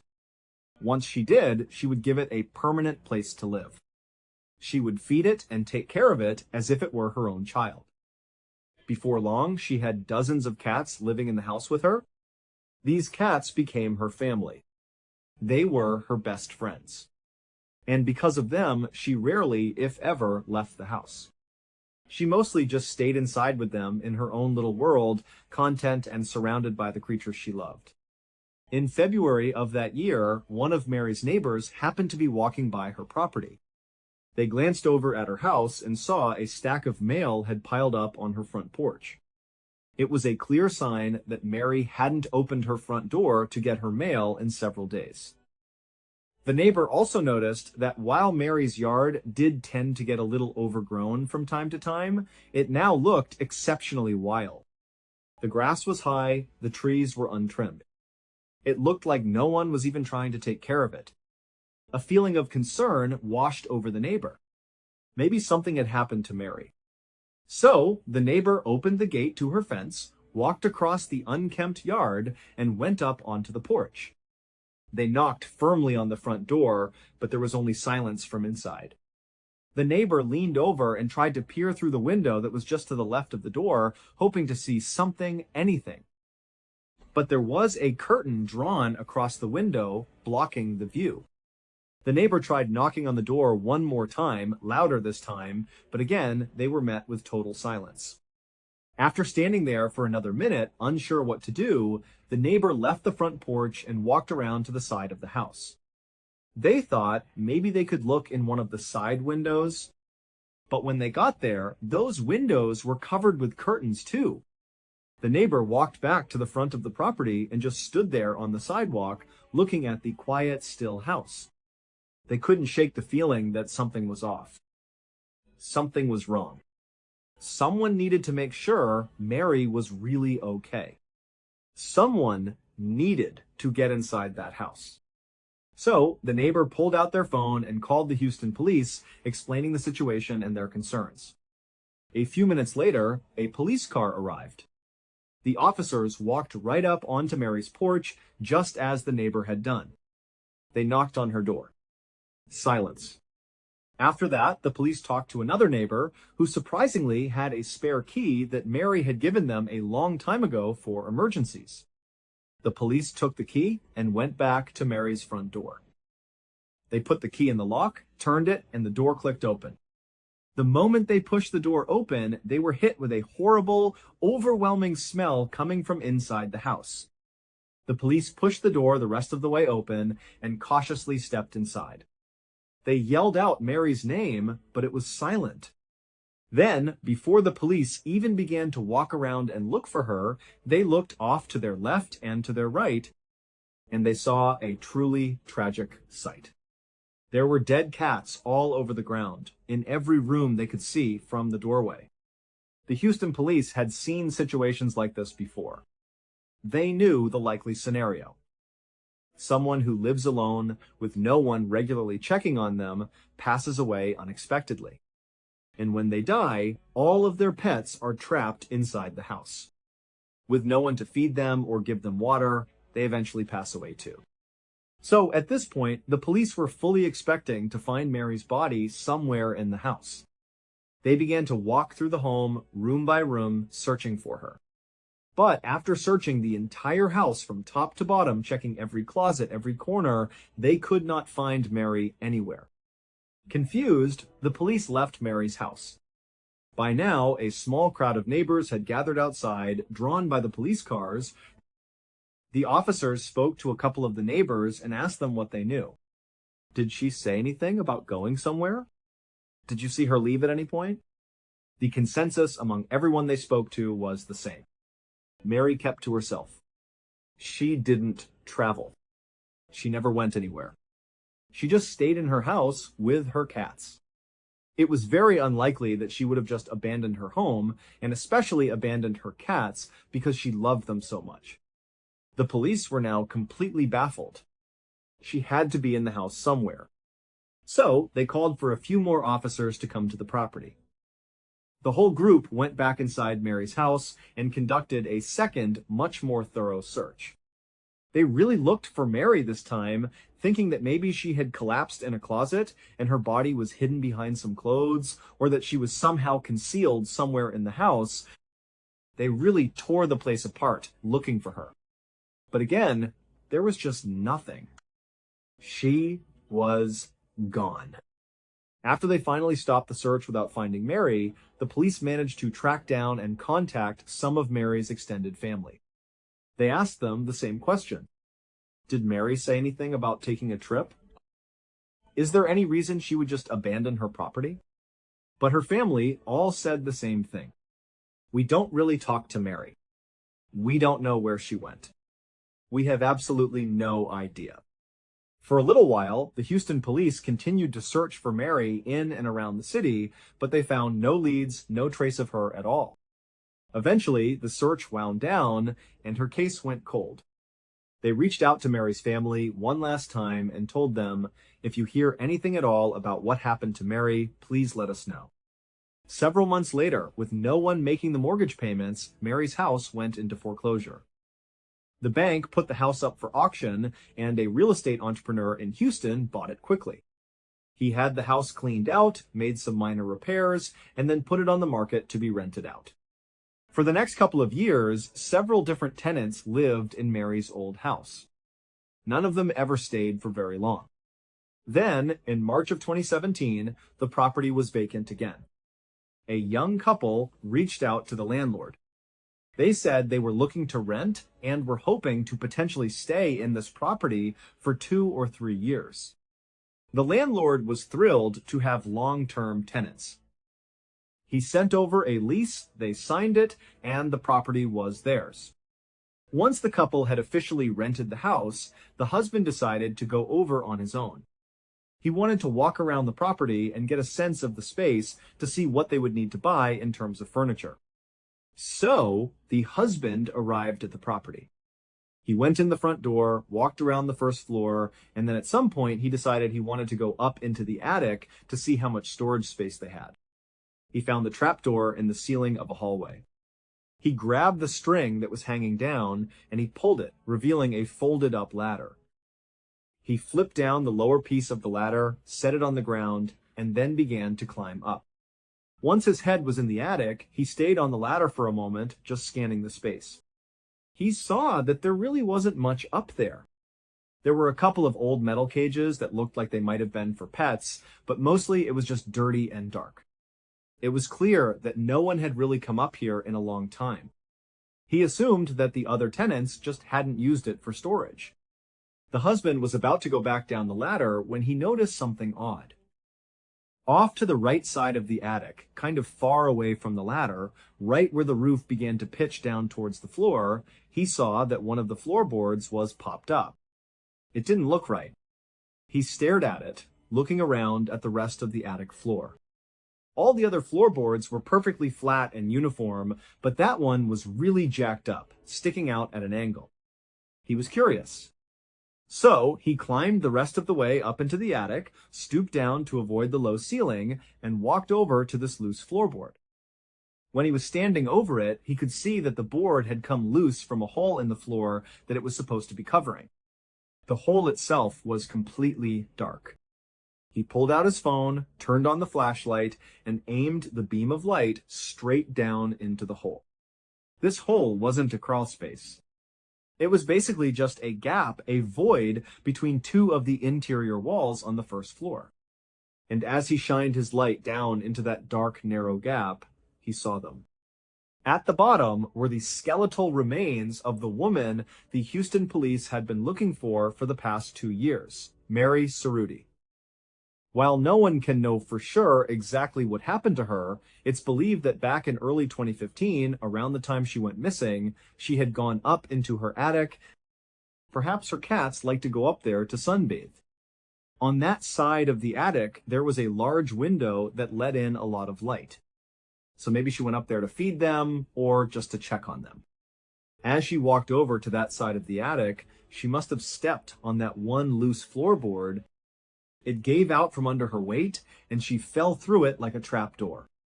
She would have fallen down into that narrow gap between the walls.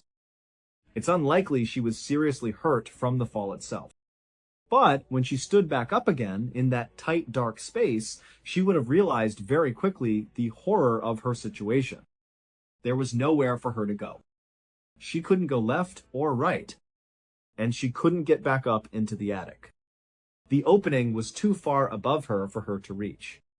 And there was no way for her to use the walls to climb back up because the space she was in was so narrow she could barely even move. She also didn't have a cell phone on her, so she couldn't call for help. And even if she screamed, no one would have heard her. She was behind several layers of walls and insulation.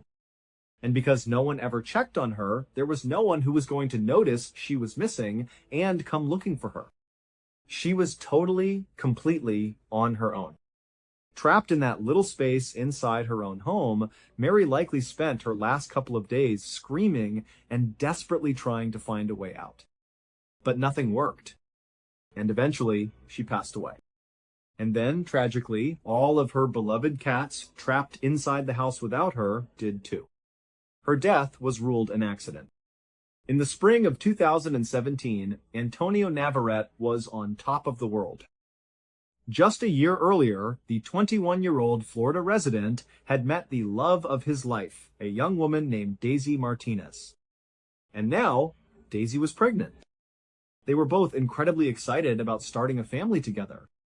For the time being, Antonio and Daisy were living with Antonio's parents in his hometown of Wimauma, a quiet, rural suburb just south of Tampa. But Antonio had a bright future ahead of him. Ever since he had graduated from high school, he knew exactly what he wanted to do with his life. He wanted to be an auto mechanic. And he had the skills for it. From the time he was a toddler, he had been obsessed with cars. He would break apart his toy cars and then patiently put them back together again, figuring out how every little piece worked. As he got a little older, he started drawing these very intricate, detailed pictures of cars that he loved or his own designs for new cars. Then, when he was a teenager, he began tinkering with real cars until he finally saved up enough money to get a car of his own. It was a white Chevy lowrider pickup truck, and it was his pride and joy. He tricked it out with all these fancy lights, special rims, and a huge sound system that took up most of his back seat. He even gave it a nickname, Casper. It was thanks in part to this truck that Antonio, who was usually too shy to be much of a ladies' man, met Daisy in the first place. Antonio had driven Casper to a local car meetup.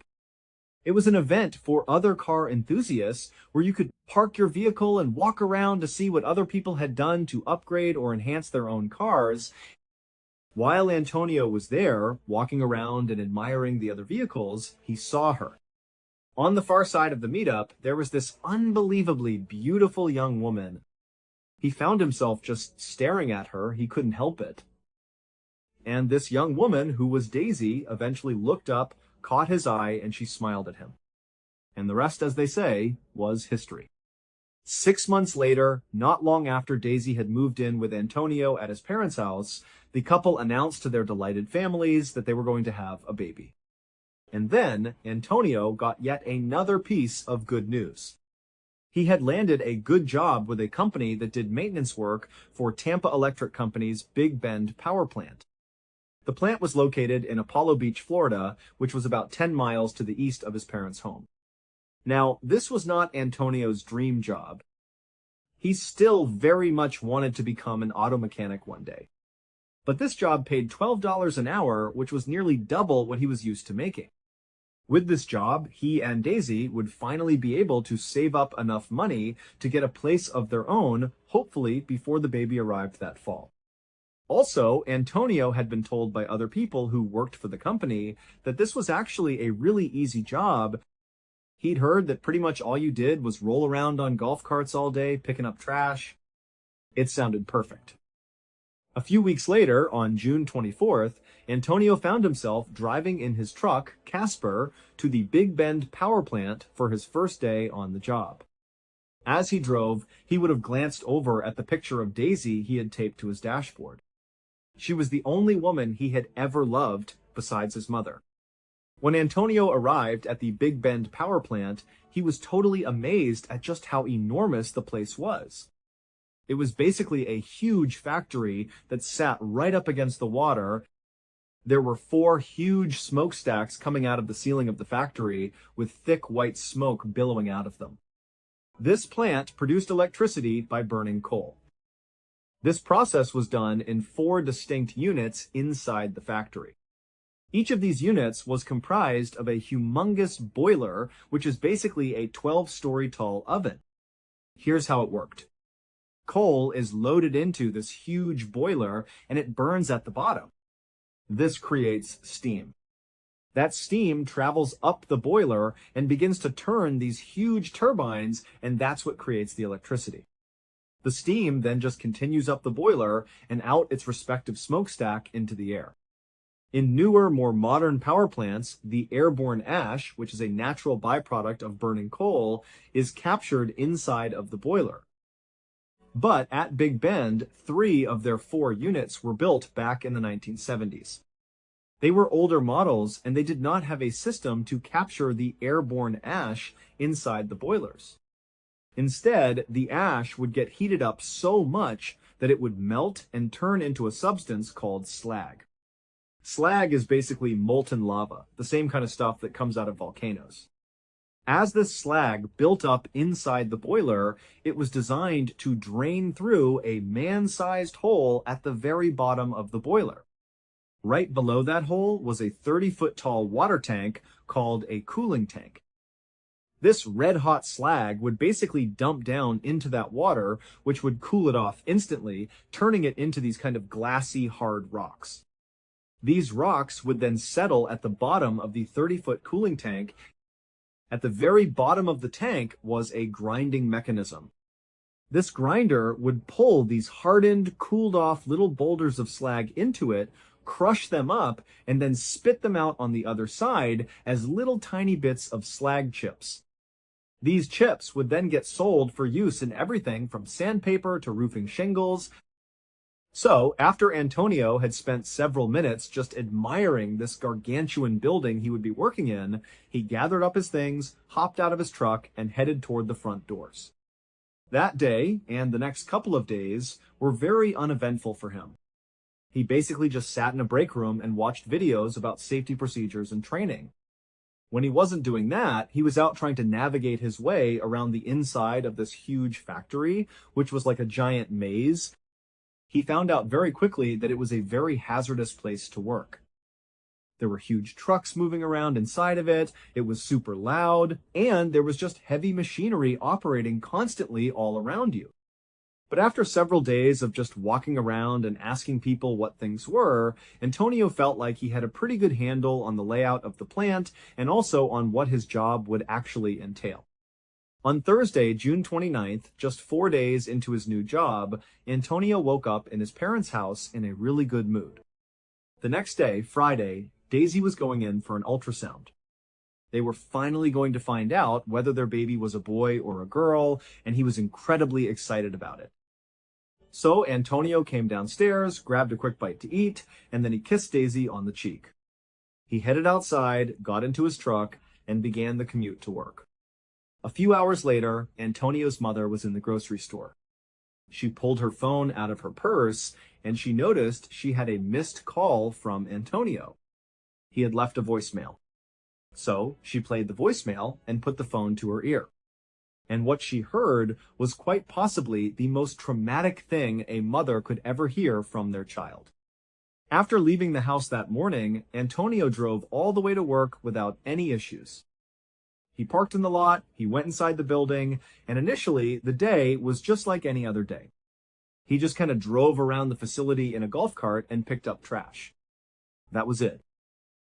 But just a couple of hours into his shift, 2 fairly significant issues arose at the exact same time, both of them inside of Unit 2. In the boiler, the molten slag that was building up had somehow created a sort of plug over that man-sized hole where the slag was supposed to dump down into the water chamber. So, as more and more slag was being created as the ash melted, it wasn't draining into the chamber. All of this molten slag was just building up on top of itself inside the boiler. At the same time, down in the water chamber, in a completely unconnected issue, the slag that had previously fallen into the water, cooled and settled at the bottom, had landed in such a way that it had actually blocked the grinding mechanism. So, none of the cooled slag boulders and rocks were being ground up and expelled out the other side. They needed to fix these 2 issues quickly, otherwise Unit 2 would become basically ineffective and would have to be shut down.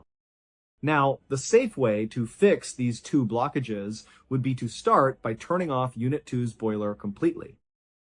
Then, once it was off and had time to cool, you could drop dynamite into the boiler itself to break up the blockage over the man-sized hole. And you could send a team of workers into the water chamber after you drained it to manually chip away and move the blockage over the grinding mechanism. However, turning a boiler off at a power plant is extremely expensive. It costs a huge amount of money in lost revenue. So, the Tampa Electric Company decided to do things differently. They decided to just have their workers fix these blockages without turning the boiler off. At 4 in the afternoon, a senior plant manager rounded up 5 other employees, which included Antonio, to come with him and do these repairs inside of Unit 2. The plan was this. They would empty all the water from the cooling chamber of Unit 2. Then, once it was empty, they would open something called the doghouse door, which is a small access door on the outside of the cooling chamber towards the bottom. They would open that door up, giving them a direct line of sight into the bottom of this cooling chamber, right where the grinding mechanism was, where all those cooled slag rocks had piled up. They would then fire high-pressure water cannons into the bottom of this cooling chamber to try and dislodge these slag rocks off of the grinding mechanism. After they cleared that blockage, they would shut the doghouse door and then figure out how to deal with the blockage inside the boiler above. But that felt like a secondary issue. They needed to make sure the grinding mechanism was cleared before they did anything else. Now, you need to understand that this company had asked its employees to do this type of repair before, to do it with the boiler still on. And in the past, nothing bad had ever happened. So these 6 guys, including Antonio, must have thought this was just a totally routine procedure. They probably thought they would never be asked to do something like this if it was extremely hazardous. But it would turn out that what they were doing, making these repairs with the boiler still on, was quite possibly the most hazardous thing they could possibly do at that plant. Either way, the 6-man team made their way over to Unit 2. They began taking up positions with their water cannons right in front of the doghouse door. Antonio's job for this operation was actually not to be involved in getting the slag free. He was just there to clean up any mess during and after the operation. So he stood kind of in front of the doghouse door, but maybe 10 or 15 feet back from it, just standing and watching the other guys do their jobs. You need to understand the scale of the machinery in front of Antonio and these other men. You have the water chamber, which is 30 feet tall, and directly above the water chamber is the 12-story tall boiler that is still on. There is coal actively burning inside of it. There is red-hot slag, basically lava, just kind of tumbling around inside of it. And the steam inside of this boiler is well over 1,000 degrees Fahrenheit. These men were completely dwarfed by this totally dangerous piece of machinery. But eventually, their operation began. The senior plant manager had the water chamber drained. Then, after it was empty, they opened the doghouse door. Antonio watched as the other 5 men took turns with their water cannons, firing them through the small door at the big slag rocks that were sitting on top of the grinding mechanism. It wasn't really working that well, but they were starting to make some slow progress. Antonio was likely just kind of getting bored, waiting for this to be over, because there really wasn't much for him to do. There wasn't much cleanup happening yet. And then, as he was standing there, something horrible happened. Because the boiler had been left on, all that ash was still getting melted and turned into slag. And the slag was not being drained because that plug had formed over the man-sized hole in the boiler. So you have all this molten slag that's building up and building up, getting heavier and heavier and heavier. And about 20 minutes into their cleanup operation, the immense weight of all that slag finally broke through the plug. Immediately, this created a massive opening where all this red-hot slag, this lava, came tumbling down. It fell into the empty cooling tank, rebounded off the back wall, and shot out of the open doghouse door like a tidal wave of hellfire. In seconds, thousands of gallons of this lava-like substance was all over all 6 men. It was like a wave of fire washing over them. And then, after the slag hit the ground, they were all standing in 6 inches of what was basically lava, a molten pool that stretched 40 feet in every direction. Now, unlike trying to run in mud or deep water where you're just moving slowly, every step you take in this slag, your foot basically melts into it. With every single step, your shoe melts, then your skin melts, then your bones melt into this substance. So all of these men, after immediately being hit with this stuff and literally catching on fire, likely tried to start running. But it was like their bodies were being slowly consumed by this slag feet first. Antonio tried to run, just like the rest of them, but he couldn't go anywhere. He fell onto the slag, he was laying on his side, and as he was literally melting and burning to death, he reached into his pants pocket with his free hand. He pulled his phone out, and he called his mother. She didn't pick up, and so he left her a voicemail. And all he said was, "Mom, I'm burning. Please call the cops. Please, Mom." And in the background of this voicemail, all you can hear is the horrible hissing sound of the steam and slag pouring out of the boiler. In total, 5 of the 6 men that were a part of this repair operation would be killed from this tidal wave of slag. Antonio would be one of them. Tampa Electric would end up paying out a settlement to each of the families of the deceased. Thank you so much for watching. Let me know what you thought of today's episode in the comments. And remember, we have a whole playlist of true crime episodes ready for you to binge right now. Until next time, see ya. In the end, after 3 years of experiencing some of the most severe military training on the entire planet, I was finally able to achieve my objective. During the time that I was serving as a Navy SEAL, I had joined my first unit, which was classified as SEAL Unit 2 and was located in the state of Virginia. I was a part of a platoon that consisted of 25 persons, and I had just recently finished all of the pre-deployment training that we had planned.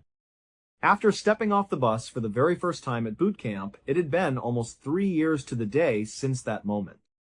While I was getting ready to embark on my first deployment as a Navy SEAL to Afghanistan, I was also getting ready to embark on that tour. On the other hand, I can tell you right now that none of the training, none of the simulations, and none of the war stories recounted by the more experienced people could have ever prepared me for how strange and intense my first few weeks in that nation would be. I can say this because this is something that I can say with absolute certainty. The majority of the time, the travel to Afghanistan is nothing more than a protracted and laborious journey across the country. Despite the fact that you are crammed inside a military cargo jet, you are making an effort to get some sleep while also mentally preparing yourself for what that lies ahead. Everything, on the other hand, is different the instant you enter the airspace of Afghanistan. Despite the fact that the pilots' voices appear to be calm, you can hear a change in their tone when they communicate with one another through the intercom. They are going to inform you when you have exceeded the limitations that are considered acceptable. Immediately after that occurs, a dim red light is emitted across the entirety of the cabin. While this is a tactical item that helps you preserve your night vision, it also gives you the sense that you have just been transported to another universe. This is a very interesting effect. Following that, they will give you instructions to get ready for a significant drop in altitude.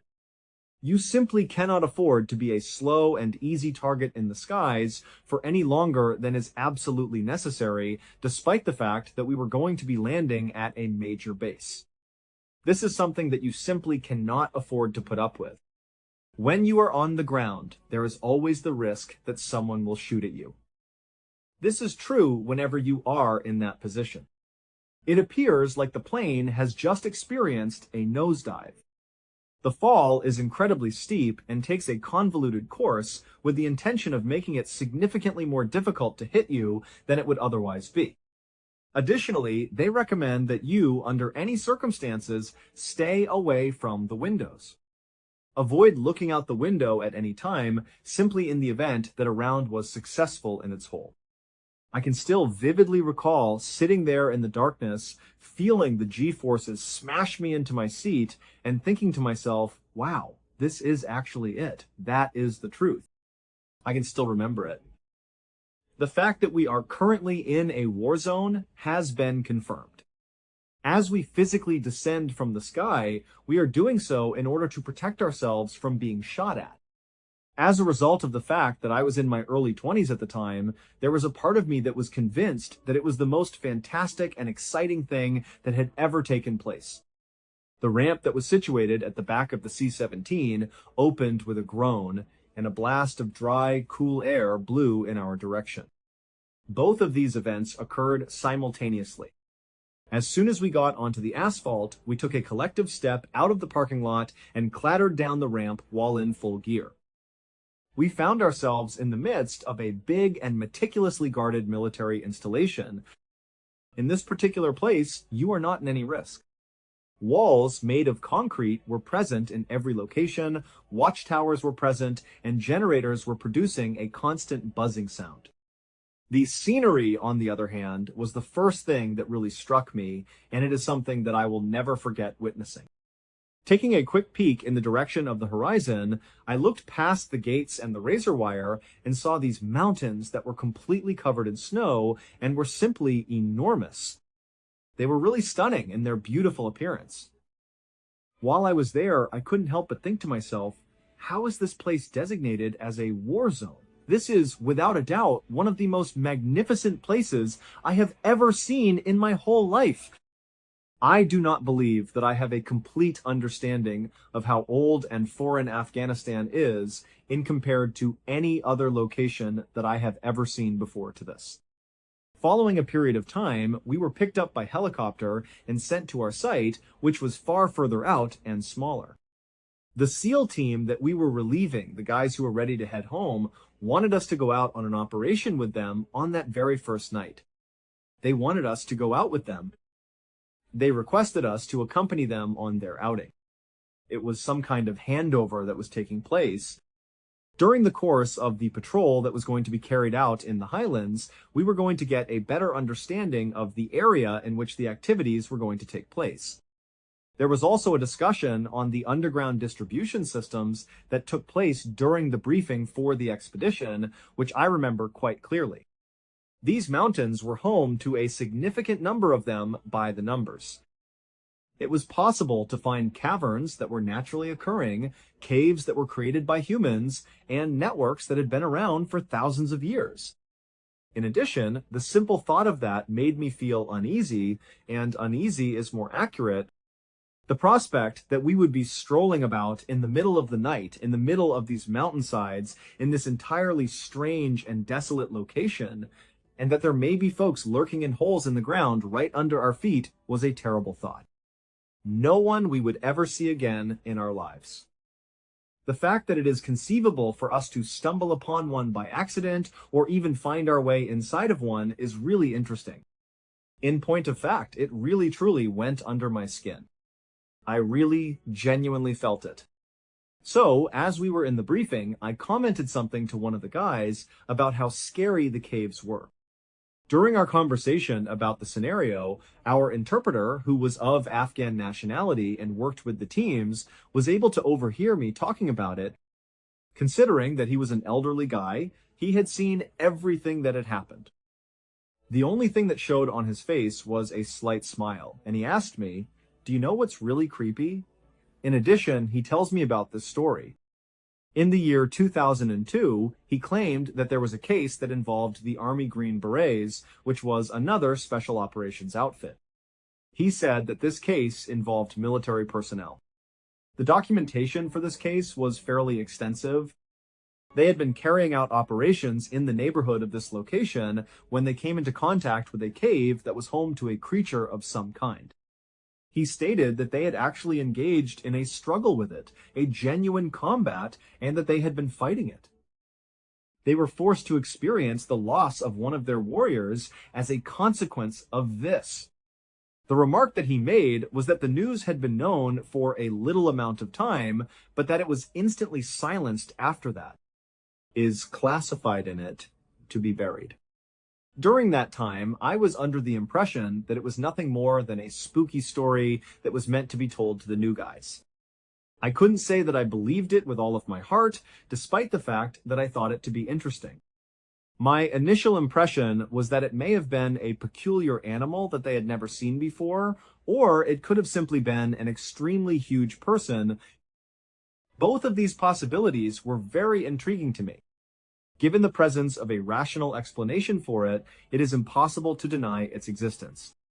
I did not come across it once more until many years later when I started looking into strange and unexplainable phenomena on my own. I was the one who discovered it. In addition, I found some evidence regarding this matter this time around. The individual who came forward without disclosing his identity was one of the soldiers who were present at the time of the incident. Indeed, he was a participant in the operation that was being discussed. At the time when they saw this thing in Kandahar, he was present and taking part in the confrontation. During the time that I was listening to him tell his experience, the aspect of his testimony that struck me the most was how obviously real it appeared to be. There was not a single instance of sensationalism. It was nothing more than a soldier recalling the events that he had seen firsthand through his own words. I will now proceed to describe the story of that soldier, taking into consideration the information presented here. For the purpose of providing you with the most realistic representation of the events that took place in the mountains of Kandahar in the year 2002, I am going to publish the other witness accounts that provide evidence to support the assertions that I have made. Whether you accept this to be a weird piece of fiction from a war that has been forgotten, or whether you believe it to be a fact, is a decision that is entirely up to you. 2002 was the year that everything started. While they were out on patrol in the Kandahar mountain range in Afghanistan, which is a remote and tough terrain, an entire infantry unit of the army all of a sudden vanished without a trace. At one point in time, they were going about their routine patrol, and the next moment, they were nowhere to be found. All radio communication was immediately terminated at that precise instant. It was during the course of their regular check-ins that they stopped making phone calls. Their command post was completely silent about the situation, and there was no discussion about it. They did not send in a tick, which is the military phrase for troops in contact. To put it another way, if you are a military unit that is out on an operation and you start getting shot at, the very first thing you make sure to do is go on the radio and transmit a tick. However, they did not send in a tick. It will be communicated to your higher command that you are currently involved in a shootout using the notification system. A quick response force is being prepared to implement the deployment of reinforcements, and the planes have been placed on standby in preparation for the deployment. Due to the fact that this has occurred, people are on high alert to provide support for you. It is also common knowledge that units are known to call it in too early, even to the point of being premature at times. This is something that is known to be the case. It is preferable to call it in and not require aid, as opposed to needing assistance and not having called it in. Calling it in would be preferable.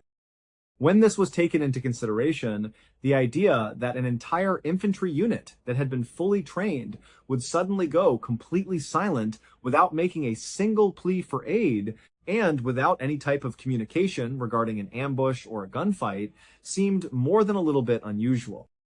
This was an extremely unpleasant and unsettling encounter. They were present for a little period of time, and then all of a sudden, there was nothing ongoing. Consequently, after a period of time during which they made frantic radio calls that were not answered, they suddenly disappeared. This occurred immediately after the period of time. This turned out to be a very important occurrence. When a commander is concerned about losing touch with an entire squad or platoon, it is the worst worry that they could possibly have. It was at that moment that the army arrived at the realization that in order to find them, they needed to send in their best. The Army Green Berets, which are their special forces, were given the duty of hunting for this lost regiment and assisting them in locating it. This assignment was assigned to one of their most elite groups. One soldier, a member of that elite Special Forces detachment, who would later only identify himself as Mr. K, came forward to narrate the story of what took place after his team was given the commission to carry out that mission. According to his story, they were briefed, outfitted, and then boarded helicopters. He would only identify himself as Mr. K. He claimed that they were briefed at the beginning of the process. At the time of the final known location of the infantry unit, it was approximately 4 kilometers away from the landing zone, which was situated in the Kandahar mountain range. The Kandahar mountain range was the destination of their flight there. After the helicopters had landed, the passengers exited, and they discovered that they were alone in the middle of the vast mountains that were completely silent. In a methodical fashion, they immediately began their search for the missing person. They were well aware that they had advanced into area that was controlled by the enemy. At any given moment, they are susceptible to being ambushed by an enemy. It is possible that they will unintentionally walk into a gunfight. In addition, as I mentioned earlier, these mountains are filled with cave systems in plenty for exploration. The nature of the work being done was arduous and laborious. They were proceeding in a methodical fashion, taking great care to examine each rock and shadow as they went along. In addition to that, they were searching for any hint that the infantry unit had been missed with great diligence. At that point, it was nothing more than a very deliberate and slow hike over the mountains during the entire journey. Over the course of the first few days, there was not a great deal of activity that took place. Simply put, it was a grueling march from beginning to end. The opposing side's warriors did not come into contact with them at any point during the conflict. They were unable to find even a single trace of the soldiers who had vanished when they searched for them. They simply strolled while carrying hundreds of pounds of equipment along with them, despite the fact that the sun in Afghanistan was extremely hot. The passage of each hour brought about an ever-increasing sense of mystery, which was a source of aggravation in and of itself. They had been looking at the mountainside in front of them when they became aware of a definite track. This occurred when they were in the process of searching for something. Despite the fact that it was leading up the slope, it seemed to loop around a corner and fade further from view. A route that appeared to be taken by goats was observed. The mountain range in question is home to a huge number of goats that are allowed to roam around, and this path appears to be one that has been traveled on quite frequently and has undergone significant development. This was the choice that they ultimately settled on. In the event that they were unable to accomplish anything else, they believed that they might be able to climb to a higher viewpoint. From there, they would be able to look down over the other side of the ridge and see if they could see anything in the valley below. At the beginning of their ascent, the group began their journey by following this goat path that was very little. They started spotting things on the ground virtually as soon as they started climbing, which they continued to do almost immediately after they began climbing. Initially, it is only the minor details that matter. The United States military has provided a variety of small pieces of military weaponry. It was discovered by them that there were components of a radio, such as a whip antenna and a section of the plastic housing that was utilized for the primary device itself. On the other hand, they came upon a backpack that had been left on the side of the trail and had a design that was reminiscent of the military. Following that, they started looking for specific pieces of uniforms from the beginning. Cloth that has been ripped or torn. To add insult to injury, they were aware, on the basis of the patches that were sewn onto these pieces of fabric, that they belonged to the infantry unit that had gone missing in action. That was the group in question. It was clear that they were moving in the correct path. As they proceeded down this road of smashed equipment and ripped uniforms, they started to notice something else as they continued to journey up this path. Is a bone. At first, they were unable to determine whether or not the object in question was a human or an animal. Despite this, as they proceeded to climb higher, they started to have more and more observations of it. In the course of their ascent towards this kind of plateau, they came across bones that had been fractured and were scattered all over the path. I cannot stress enough how important it is for you to understand that the Special Forces personnel in question had an incredibly high level of training.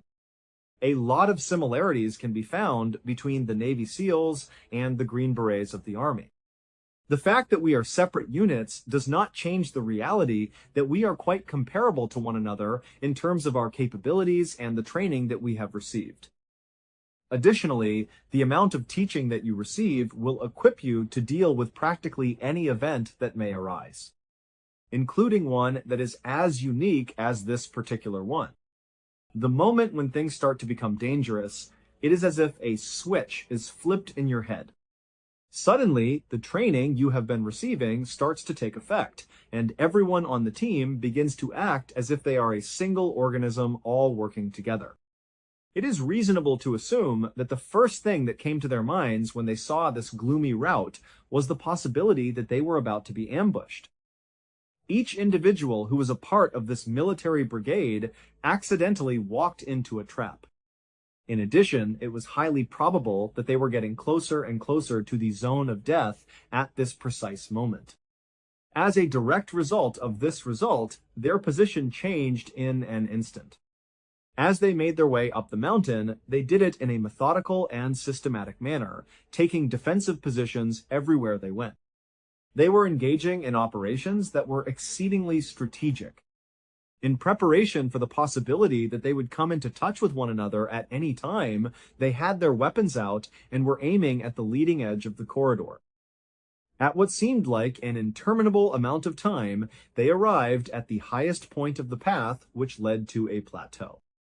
There was a section that was flat and resembled a shelf that was located on the slope of the steep mountain. In addition to the already existing damage, additional apparatus was scattered over this level area. A further number of uniforms are in a worn-out state. In addition, there are many bones that are present. The entrances of a number of caves that were rather large were carved into the rock face of the mountain, and they were located just in front of them. In the immediate vicinity of these caverns, it seemed as though the entire region was being utilized as a staging ground.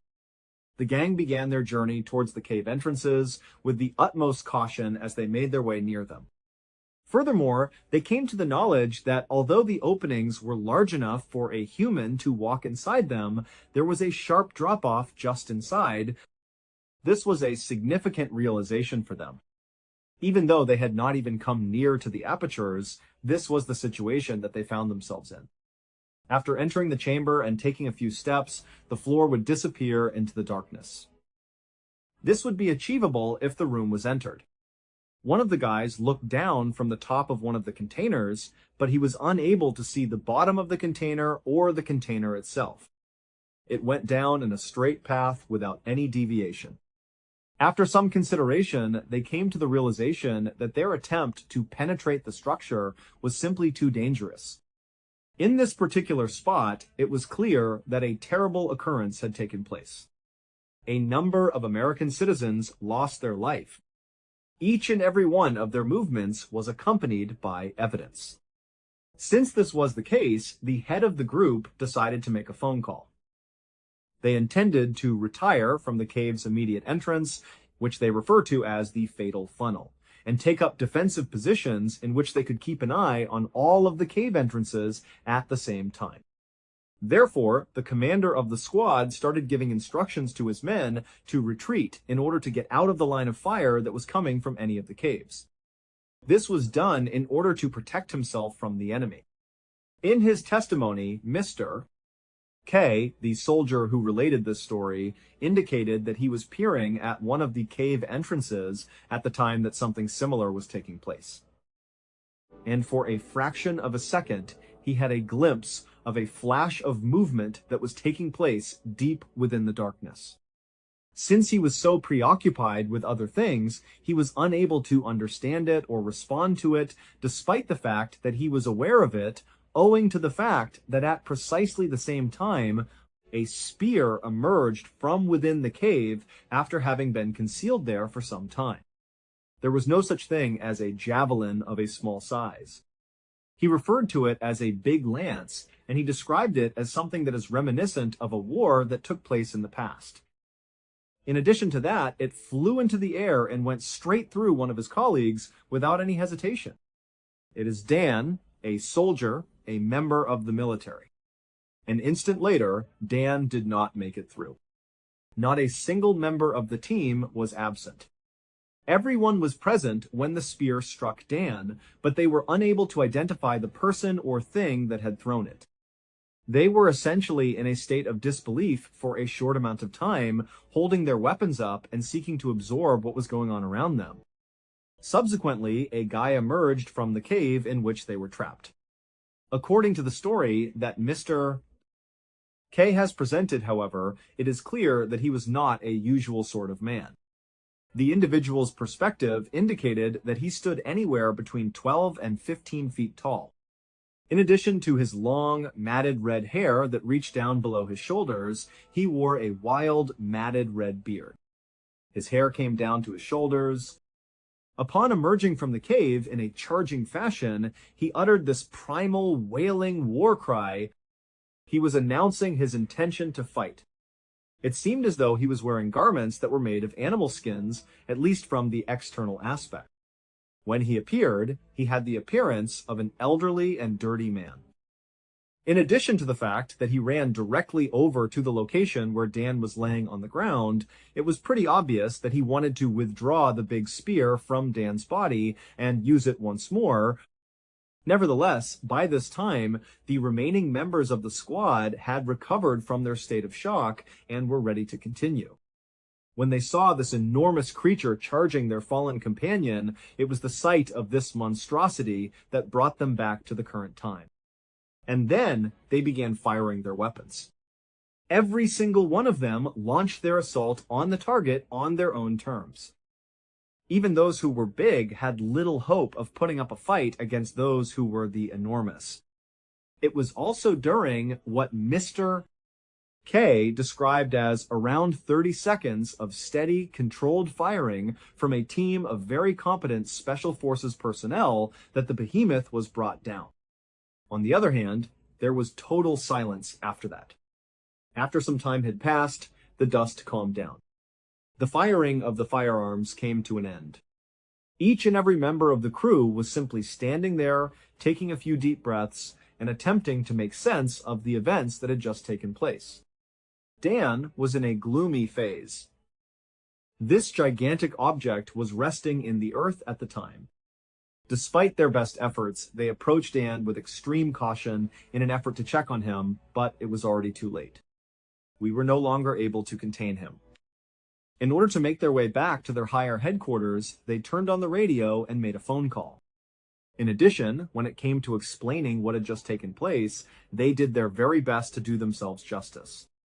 In the course of the conflict, it was stated that a solitary American had been slain. In addition, they stated that the person who carried out the attack was a very large entity, most likely a human being, who had launched a missile that ultimately led to Dan's death.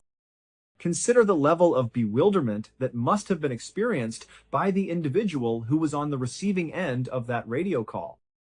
Nevertheless, Command took it extremely seriously, regardless of what was stated about it. They sent out 2 helicopters in order to get to their area when they eventually arrived. One of the aircraft was a standard medevac helicopter, and it was used to recover Dan and the other members of the crew. One of the other helicopters was a Chinook, which was a heavy-lift cargo helicopter. It was equipped with a big cargo net that was attached to it. To be more specific, it was there to lift the body of this massive creature that at that very time resembled a human being. It was something that fascinated them and piqued their interest. As Mr. K has stated, the team that was executing the rescue had an extremely difficult time wrapping the cargo netting around the big creature that they were retrieving. To put it very plainly, it was enormous. At the time that it was ultimately completed, they estimated that it weighed more over 1,100 pounds. In addition to that, it possesses a number of other distinctive qualities. There were a total of 6 toes on each of its feet. Furthermore, each hand had a total of 6 fingers as its constituent parts.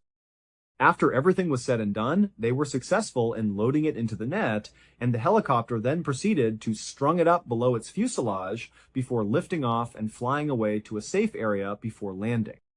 The team, along with their brother Dan, who had passed away, boarded the other helicopter and flew back to their center of operations at the same time. As soon as they touched down on the ground, they were looking forward to a lengthy debriefing that immediately followed. The plot is about to take a turn that is even more bizarre than the one that has just occurred. The helicopter that was responsible for delivering the giant object made its way to a large airfield where it was received on the tarmac by the crew of a C-130, which is another massive military transport aircraft. This was reported by local news outlets. A couple of years later, the pilot of the C-130 would purportedly make a public statement saying that he had a clear recollection of the event. Additionally, the statement would be made public. In his statement, he claimed to have witnessed a massive individual who stood between 12 and 15 feet tall being transported on board his jet. The fact that he had 6 fingers on each hand and 6 toes on each foot was something that he recalled quite clearly. He also had 6 toes total on each foot. Despite the fact that his statement was later legally redacted and the entire incident was classified as top secret, he would continue to maintain his claim that he was present at the event in issue. Meanwhile, Mr. K and his team were making their way back to their base in order to receive a debriefing while everything was going on. The military requires you to provide a detailed after-action report following every operation in which you will be participating. This is a standard practice that is followed by the military. You go out, you finish the mission, you come back, and you write down everything that happened by going through each step in detail from beginning to end. After much deliberation, Mr. K and his co-workers arrived to the conclusion that they ought to simply be completely truthful. All of the things that they saw were documented in their journal. They went into considerable detail about the monster in their description, including its height, its red hair, the 6 fingers on each hand, and the 6 toes on each foot. They also mentioned that the creature had 6 faces.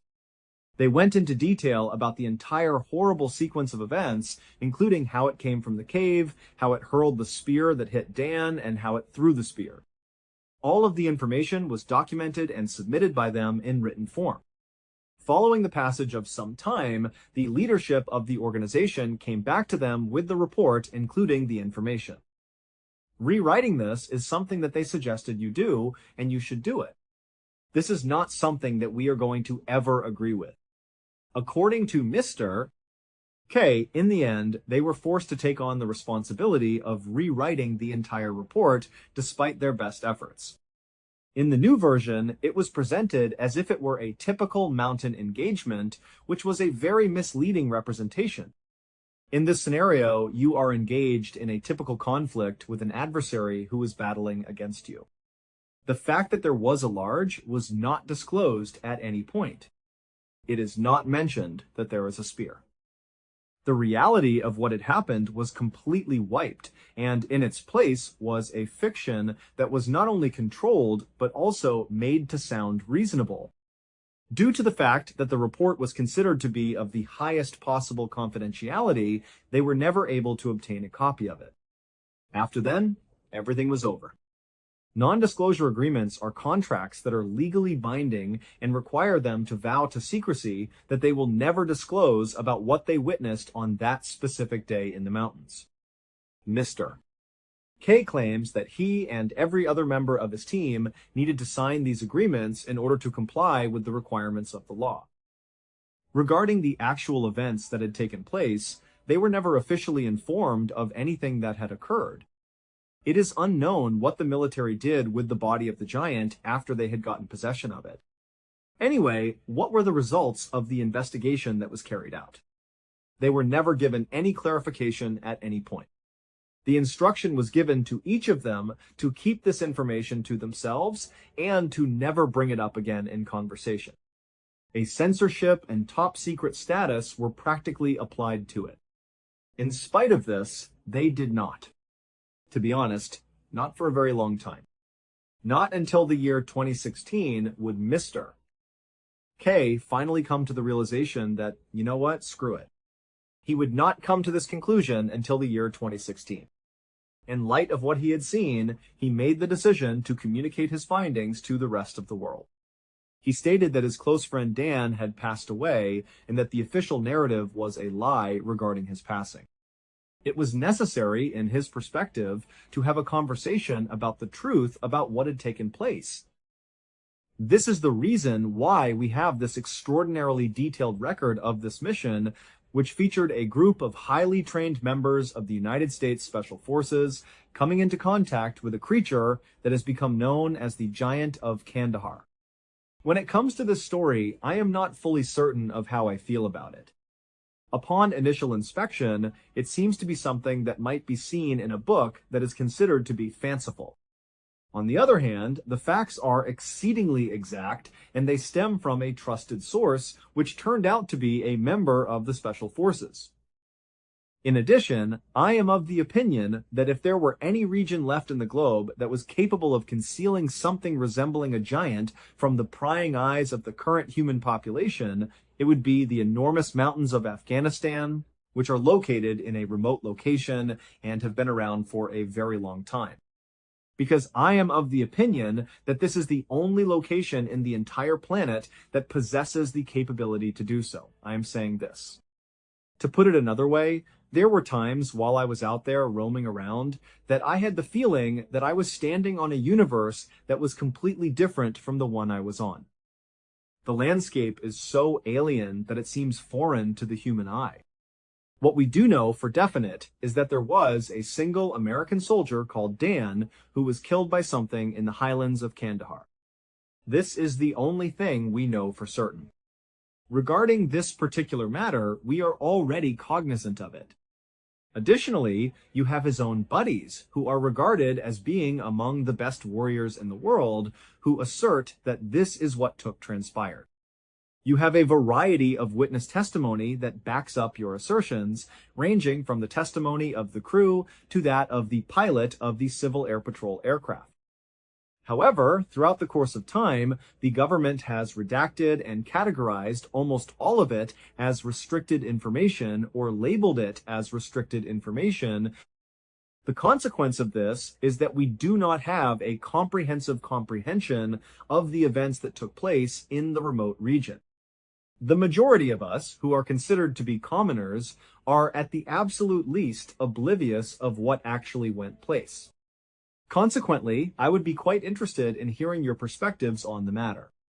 Have you come to the conclusion that this is a true incident that has been covered up, and that it actually took place? On the other hand, do you think that it was a tale that was twisted over the course of time, or that it was a scam of some kind? I want to express my gratitude for your presence here today. If you watched the program that was broadcast today, I would appreciate it if you could share your ideas with me in the comments area. Also, bear in mind that we have a whole playlist of episodes of true crime waiting for you to watch in one sitting right now. You may watch all of these episodes in one sitting till the next time we meet again. What's going on? In 2006, a young woman named Heather Kwan was living in the small town of Desert Hills, Arizona. She was 21 years old, a college student with a future that looked incredibly bright. From the time she was a little girl, Heather had this amazing capacity for empathy. She was the kind of person who was drawn to people who were hurting, the ones who felt overlooked or left behind by society. It was a core part of who she was. This wasn't just a feeling she had, she put it into action.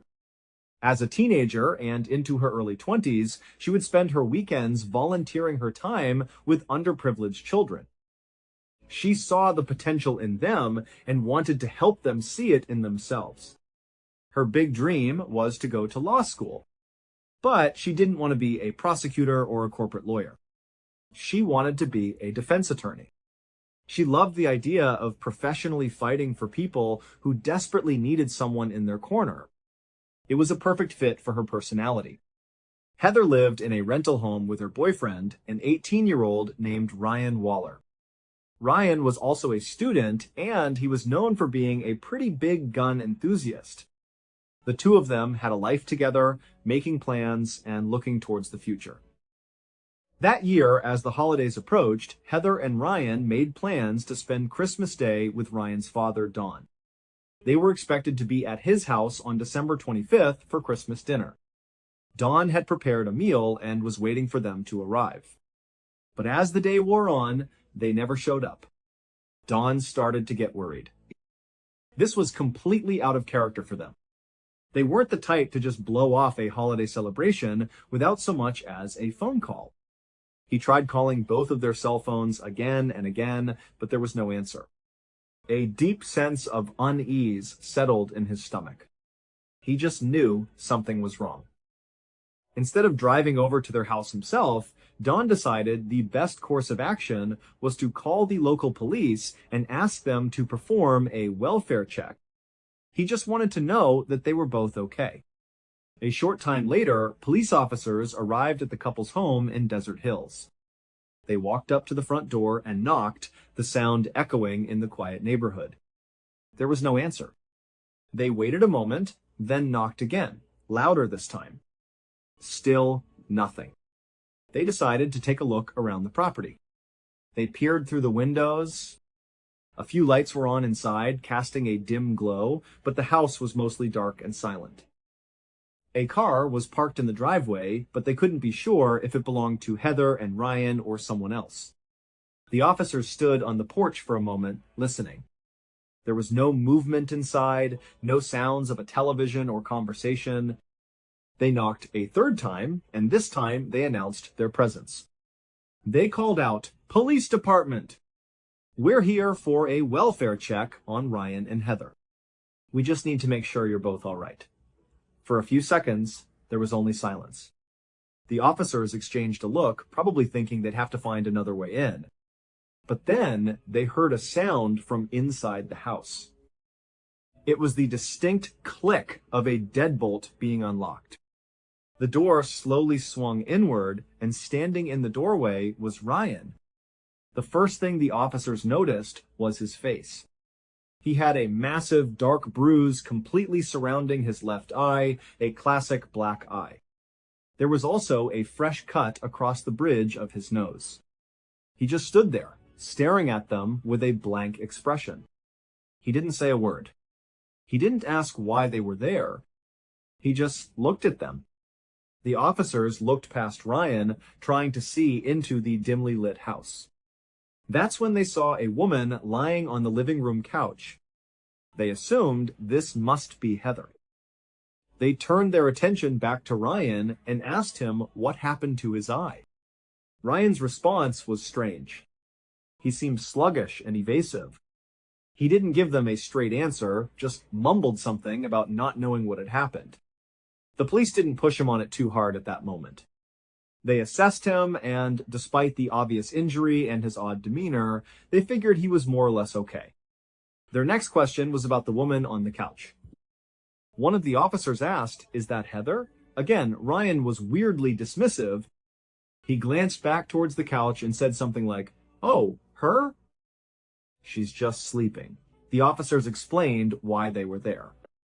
They told him, "Look, your father called us. He's worried about you two. We're here on a welfare check, so we have to go inside and wake her up to make sure she's actually okay." Ryan's reaction was defensive. He didn't immediately move out of the way. He seemed almost agitated by their request, but he didn't put up a real fight. After a moment of hesitation, he finally stepped aside, and the police entered the home. They walked straight over to the couch where Heather was lying. And as soon as they looked down at her, they knew instantly that she was not asleep. Heather Kwan was dead. It was clear she had been deceased for at least a couple of days. They could see she had died from a single gunshot wound to her head. The scene changed in an instant. This was no longer a welfare check. It was a homicide investigation. Ryan was immediately placed under arrest. He didn't resist. He didn't fight them. But as they put the cuffs on him, he kept saying emphatically that he didn't know what was going on. He was confused, he didn't understand what was happening, and he had no idea what had happened to Heather. Despite his protests, he was taken out of the house and placed in the back of a squad car. And there he sat. For hours. As more and more police units and paramedics descended on the house, Ryan just waited in the back of that car. The crime scene was processed, and Heather's body was carefully removed and transported to the morgue. Finally, at around 5 in the morning on December 26th, after sitting in that car for the better part of the night, Ryan was driven to the Phoenix police station for questioning. The interrogation that was about to take place was all recorded on video. It would start off like any other police interview, but it would soon spiral into one of the most bizarre and unsettling exchanges imaginable. And at the very end of it, a single stunning revelation would change everything. When you see the clips from this interrogation, and you eventually hear the revelation, it's worth going back and re-watching his behavior. It casts everything he says and does in a completely different light. The video begins at 5:08 a.m. on December 26th.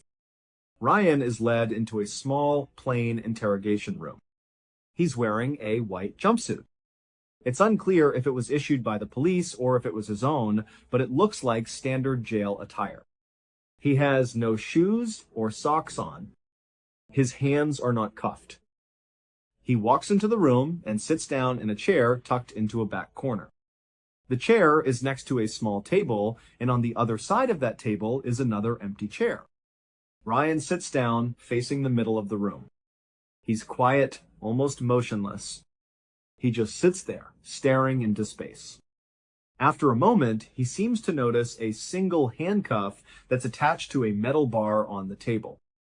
In many interrogations, a suspect would be cuffed to this table. But Ryan had been brought in uncuffed. He had received no instructions from the officers to secure himself. But for some reason, he picks up the handcuff and fastens it around his own wrist. He is now tethered to the table by his own choice. After handcuffing himself, Ryan leans forward, puts his arms on the table, and rests his head in his arms. He stays like this for about 5 minutes.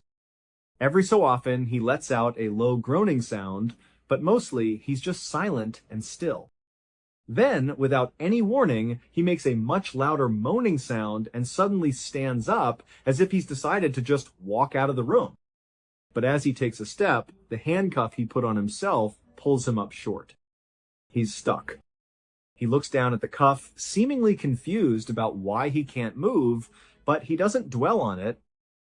Instead, he just reaches across the table, grabs a blank piece of paper that's sitting there, and then sits back down. He crosses his legs and just starts staring at the empty sheet of paper. At 5:17 a.m., about 9 minutes after being left alone in the room, the door opens and a detective walks in. This detective's name was Dalton. He tells Ryan that they need to take pictures of his feet, and he instructs him to put his feet up on the table next to him. Ryan seems confused by the request, not really understanding what's happening, but he complies. He lifts his bare feet and places them on the table. Just then, another officer comes into the room carrying a camera and a forensic kit. This second officer then begins a slow, methodical 10-minute process of photographing and swabbing Ryan's feet. During these 10 minutes, Detective Dalton stays in the room with Ryan. Every now and then, Ryan would ask if he could just leave and go home. He seemed completely oblivious to the gravity of his situation. When Dalton would tell him no, that he couldn't leave, Ryan would get frustrated and upset, almost like a child being told they can't have a toy. His reactions were not what you would expect from a murder suspect. At 5:28 a.m., the forensic officer finishes up, packs his kit, and leaves the room. Dalton closes the door behind him, walks back to the table, and pulls the empty chair out, so he's sitting closer to Ryan. He introduces himself and then begins with some very basic questions. He asks Ryan to confirm his name, which he does. He asks for his date of birth and his social security number. Ryan provides both. Then Dalton asks the big question, do you know why you're here? And Ryan just says, no. At this point, Dalton decides to formalize the interview. He says, okay, let's just stop for a second. I'm going to read you your rights. And it's at this moment that Ryan's behavior goes from being just strange to being deeply, deeply bizarre. When Dalton says he needs to read him his rights, Ryan just stares at him with a blank look. He doesn't seem to process what the words mean. Dalton seems to notice this lack of comprehension, so he tries to make it a little more relatable. He says, hey Ryan, I'm going to read you your rights, just like they do on TV. Like on Cops, or Law and Order, or CSI. You've seen those shows, right? Ryan's response is a simple, flat no. Dalton is a bit taken aback. He asks, you've never seen a cop show where they read people their rights? At this, Ryan's demeanor suddenly shifts. The robotic blankness is gone, replaced by a defensive look. He quickly changes his answer. Oh yeah, I have. Yeah. It was obvious to Dalton that Ryan was lying about something completely insignificant. It didn't matter one bit whether he'd seen a crime show on television. There was a weird, tense silence in the room for a moment. It seemed like Dalton knew he was lying, and Ryan just looked confused. But Dalton decides not to press the issue. He just moves on and reads Ryan his Miranda rights. After he's done, he gets back to the basic questions. His next one is, hey Ryan, what was the highest grade you completed in school? Ryan isn't looking at Dalton anymore. He's staring off to the side of the room, that blank expression back on his face. When asked the question, he just says, I don't know. Dalton is incredulous. You don't know what grade you finished in school? Ryan says, no, I don't know. Then, after a pause, he adds, eighth grade? Just like before, he's changed his answer abruptly as soon as he's challenged. Dalton is probably thinking that this is another lie, but again, it's such a small, pointless thing to lie about. But a pattern is starting to form. It's becoming hard for the detective to trust anything Ryan says when he can't even be truthful about things that have no bearing on the case. But Dalton keeps going. He asks a follow-up question based on Ryan's claim of an 8th grade education. He says, okay, so did you get your GED? A GED is a high school equivalency diploma. If Ryan only finished 8th grade, he wouldn't have graduated high school, so it was a logical next question. The answer should be a simple yes or no. But Ryan's answer was anything but simple. It was contradictory and weird, and it started to paint a picture of someone who was just not processing reality correctly. Dalton asks him, do you have a GED? Ryan says, I don't know. The detective presses, you don't know what? And Ryan just repeats, I don't know. I don't know. I just want to go home. Dalton tells him he's not going home right now, and then circles back. What's the highest grade that you completed? And Ryan answers, B. Clearly confused, Dalton clarifies, no, not a letter grade. I'm asking, did you graduate high school? Ryan says, no. Dalton confirms, and the highest you went was 8th grade. Ryan says, yep. Finally, Dalton asks, do you know how to read and write, Ryan? And Ryan says, yeah. The conversation about his education has gone absolutely nowhere. Dalton, again, chooses not to get bogged down in the inconsistencies and just moves the interrogation forward. He starts asking about Heather. He begins by asking Ryan if he has a girlfriend. Now, Dalton already knows the answer to this. The initial welfare check was for Ryan and his girlfriend, Heather. Don Waller would have told the dispatcher they were a couple. So Dalton knows they're in a relationship, but he wants to hear it from Ryan.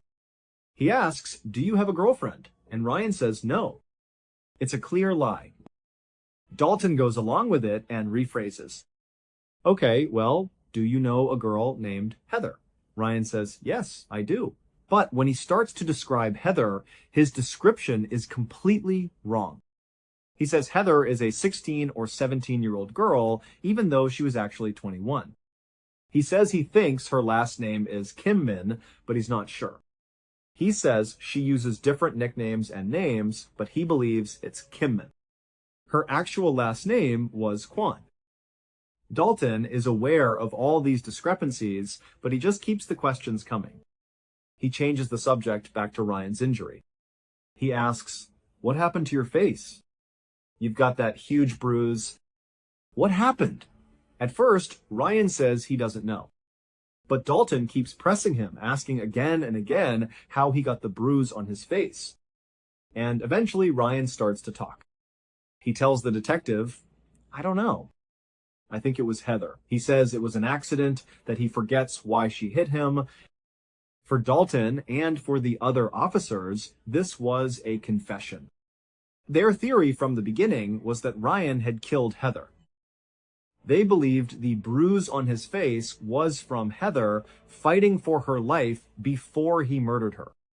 So, when Ryan says the mark on his face is from Heather, even though he claims it was an accident, to Detective Dalton, it was the same as him saying, "I killed her." Dalton tries to get more specific details about the fight that he believes took place between Ryan and Heather. But as he pushes for more information, his tone becomes more aggressive. Ryan seems to pick up on this and becomes very defensive. He starts throwing out random pieces of information, and most of it sounds completely made up. He suggests that there were 2 or 3 other people in the house on the night Heather was killed. But it's unclear if these people were even real. It just seemed like Ryan was panicking and was just saying anything that came into his head. At a certain point, Dalton feels like the interview is spiraling out of control. He decides he needs to refocus the conversation. He just stops Ryan mid-sentence and says, "Ryan, there is a dead girl in your house, and I need information." He looks him straight in the eye and says, "There's a dead girl in your living room." And Ryan asks, "She's dead?" Dalton says, "Yes." Ryan then asks, "Heather?" Dalton says he doesn't know. He just knows the girl on the couch is dead, and he needs to know what happened.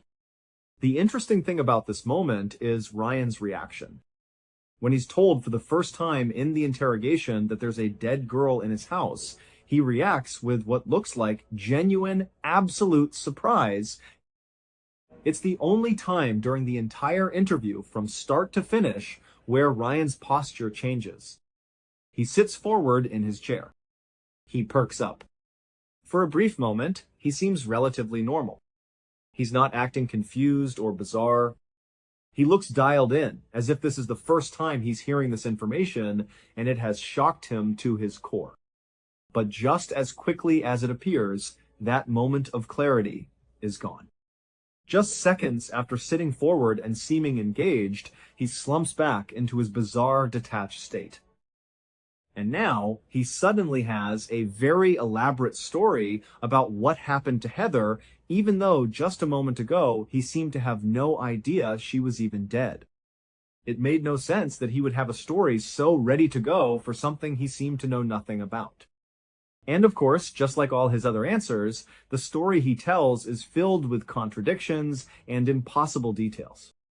He says, "These people came over, and his dad, with shoot and arrow, bow and darts." "You know what I'm talking about?" Dalton says, "Yeah." Ryan continues, "They hit me and her with those." That's it. Dalton clarifies, "They hit you?" Ryan says, "Yeah." Dalton says, "Now it's Richie that hit you, not Heather." Ryan says, "No, Richie and his dad." So now the story is that 2 men, Richie and his father, came to the house and attacked them. Dalton asks why they would do that. Ryan says they were trying to get their stuff, but he doesn't know why. He then says they had some kind of bow and arrows. Then he says they each had 2 revolvers. Dalton points out the contradiction. "You just said they had bow and arrows. Now they have revolvers." Ryan says, "That's what I meant." They have revolvers. Dalton asks what happened then. Ryan says, "Then they shot us with those." After this, Ryan changes his story yet again. He says, "Actually, they didn't shoot me. They just shot Heather. They put me in a sleeper hold." But when Dalton asks him what a sleeper hold is, Ryan says he doesn't know. Then, just as quickly, he ditches the sleeper hold story and goes back to the previous version. Richie and his father came in and shot both of them. At this point, Ryan's story is so convoluted and has changed so many times that it's just completely unbelievable. Dalton, who had been trying his best to follow along, can't even pretend anymore. It just doesn't make any sense. He tells Ryan, "You're all over the board here. First you're saying bows and arrows, then revolvers. You're saying they shot you in the eye. With a revolver?" Ryan says, "Yes." Dalton tells him, "You wouldn't be talking to me right now. You'd most likely be dead." Ryan says, "That's what I thought too, man. I really don't know." Dalton tries to piece the story together. "So you got shot first?" Ryan says, "Yes." "What happened? Did you fall to the ground?" Ryan says, "Yeah, he was trying to get up, but he couldn't." "And then she got shot?" Ryan says, "Yes." "What did you do? Did you call 911? Did you check if she was alive?" And Ryan gives the most chilling answer yet. He says, "She was sleeping still, and that's it. I just let her sleep." Dalton is stunned. "She got shot in the side of the face and you let her sleep?" Ryan just says, "Yes." Dalton finally loses his patience. "This does not make sense, Ryan." After this exchange, the detective goes full bad cop. He openly and repeatedly accuses Ryan of shooting and killing Heather. But Ryan just continues to deny it, saying he doesn't know anything, that he didn't do it. His answers remain nonsensical and contradictory. Nothing is adding up. Finally, at 5:52 a.m., after nearly 45 minutes of this, Dalton is at a complete loss. He doesn't know how to handle Ryan. He firmly believes Ryan is guilty, but nothing Ryan has said is a credible confession. Nothing he has said makes any logical sense at all. The detective is just sitting there trying to figure out his next move. And then he notices something. He sees something on Ryan's face, near his nose. He tells Ryan to come closer, that he needs to get a better look. He says, "Let me see your nose. Put your legs down. Bring your face closer." Ryan complains that his head hurts, but he leans forward. Dalton looks closely at his face. And that's when he saw it. What Detective Dalton had finally discovered after hours of treating Ryan as a suspect were bullet holes. There were 4 of them in Ryan's face and head. Ryan hadn't committed a crime. He was a victim, just like Heather. The only difference was that somehow, against all odds, Ryan had survived the attack. The real story had happened 2 days before that welfare check on December 23rd. 2 men had broken into Ryan and Heather's house.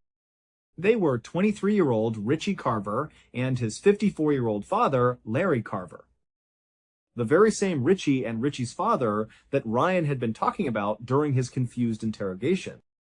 They were at the house for revenge. About a month earlier, Richie had been living with Ryan and Heather, but he started making unwanted advances toward Heather. She told Ryan, who became furious.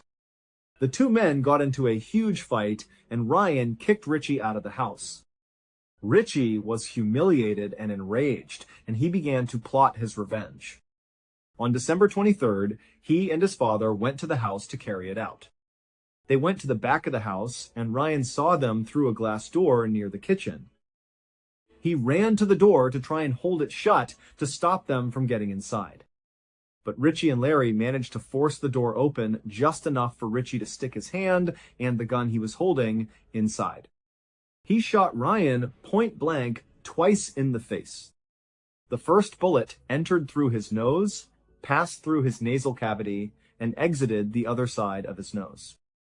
That bullet then re-entered his head, going through his left eye socket and lodging deep inside his brain. The impact also broke off 6 fragments of his skull, which were pushed into his brain along with the bullet. That single shot created 3 of the bullet holes. The second bullet that was fired hit the side of Ryan's head. It didn't penetrate his skull, so the bullet itself didn't enter his brain. but it hit with enough force to fracture his skull, creating a fourth bullet hole. Ryan immediately dropped to the ground unconscious. The carvers assumed he was dead. They forced the door the rest of the way open, stepped over Ryan's body, and walked into the living room. There, they found Heather cowering on the sofa. Richie walked right up to her, put the gun to her head, and fired a single shot. After she fell, the two men stole a few items from the house and then fled. They were eventually caught, and both are now serving life sentences for their crimes. It's believed that Heather died instantly.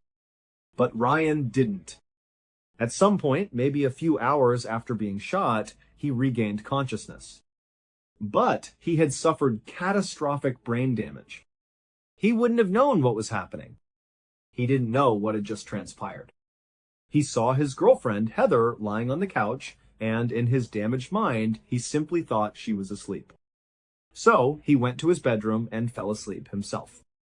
The next morning, December 24th, he woke up. He still had no idea what was going on. He spent the entire day just wandering around his house, confused and in pain, while his girlfriend lay dead on the couch in the other room. After a full day of this mindless confusion, he went back to bed. He woke up on Christmas Day, December 25th, and spent another full day in the same state, just wandering around the house, believing Heather was simply in a deep sleep. And then, the welfare check was called in. When the police arrived and saw Ryan's bruised face and strange behavior, they jumped to the most obvious conclusion that he had killed Heather. And this assumption dictated every action they took from that moment on. If they had considered for a second that he might also be a victim, they would have sought immediate medical attention for the very visible wound on his face. But they didn't. They saw the bruise as evidence of her fighting back before he killed her. So they gave him no medical care at all. Instead, he was put in the back of that police car, where he sat for 6 hours with no medical intervention. And during every single one of those hours, the bleeding and swelling inside his head were causing more and more irreversible brain damage. The clock had been ticking from the moment they found him, and for hours they let it tick away. After the long wait, he was taken to the police station. And again, no one gave him any medical care. He was put straight into an interrogation room where he was questioned for nearly 2 more hours, even though he had 4 bullet holes on his face that no one seemed to notice or take seriously. Every second that passed, his brain was being further destroyed. And then finally, at the end of that torturous interrogation, Detective Dalton, probably thinking to himself that something was seriously wrong with this guy, stepped back from trying to get a confession. He looked at him not as a killer, but as a person. And that's when he finally saw the holes in his face and realized a terrible, terrible mistake had been made. He immediately called for an ambulance. When the fire department paramedics arrived in the interrogation room, you could hear the disbelief in their voices as the situation was explained to them. One of them said to the other, "You're not going to believe this one." They noted the possible entrance and exit wounds and that Ryan was acting like he had a serious head injury, which, of course, made perfect sense. Ryan was rushed to the hospital for emergency surgery. The surgeons were able to save his life, but it came at a devastating cost. They had to remove a large portion of his brain to relieve the pressure, and they also had to remove his left eye. Some reports say both of his eyes were removed. Regardless, after the surgery, Ryan was no longer the same person. The brain damage was so extensive that he could no longer live independently. He couldn't take care of himself.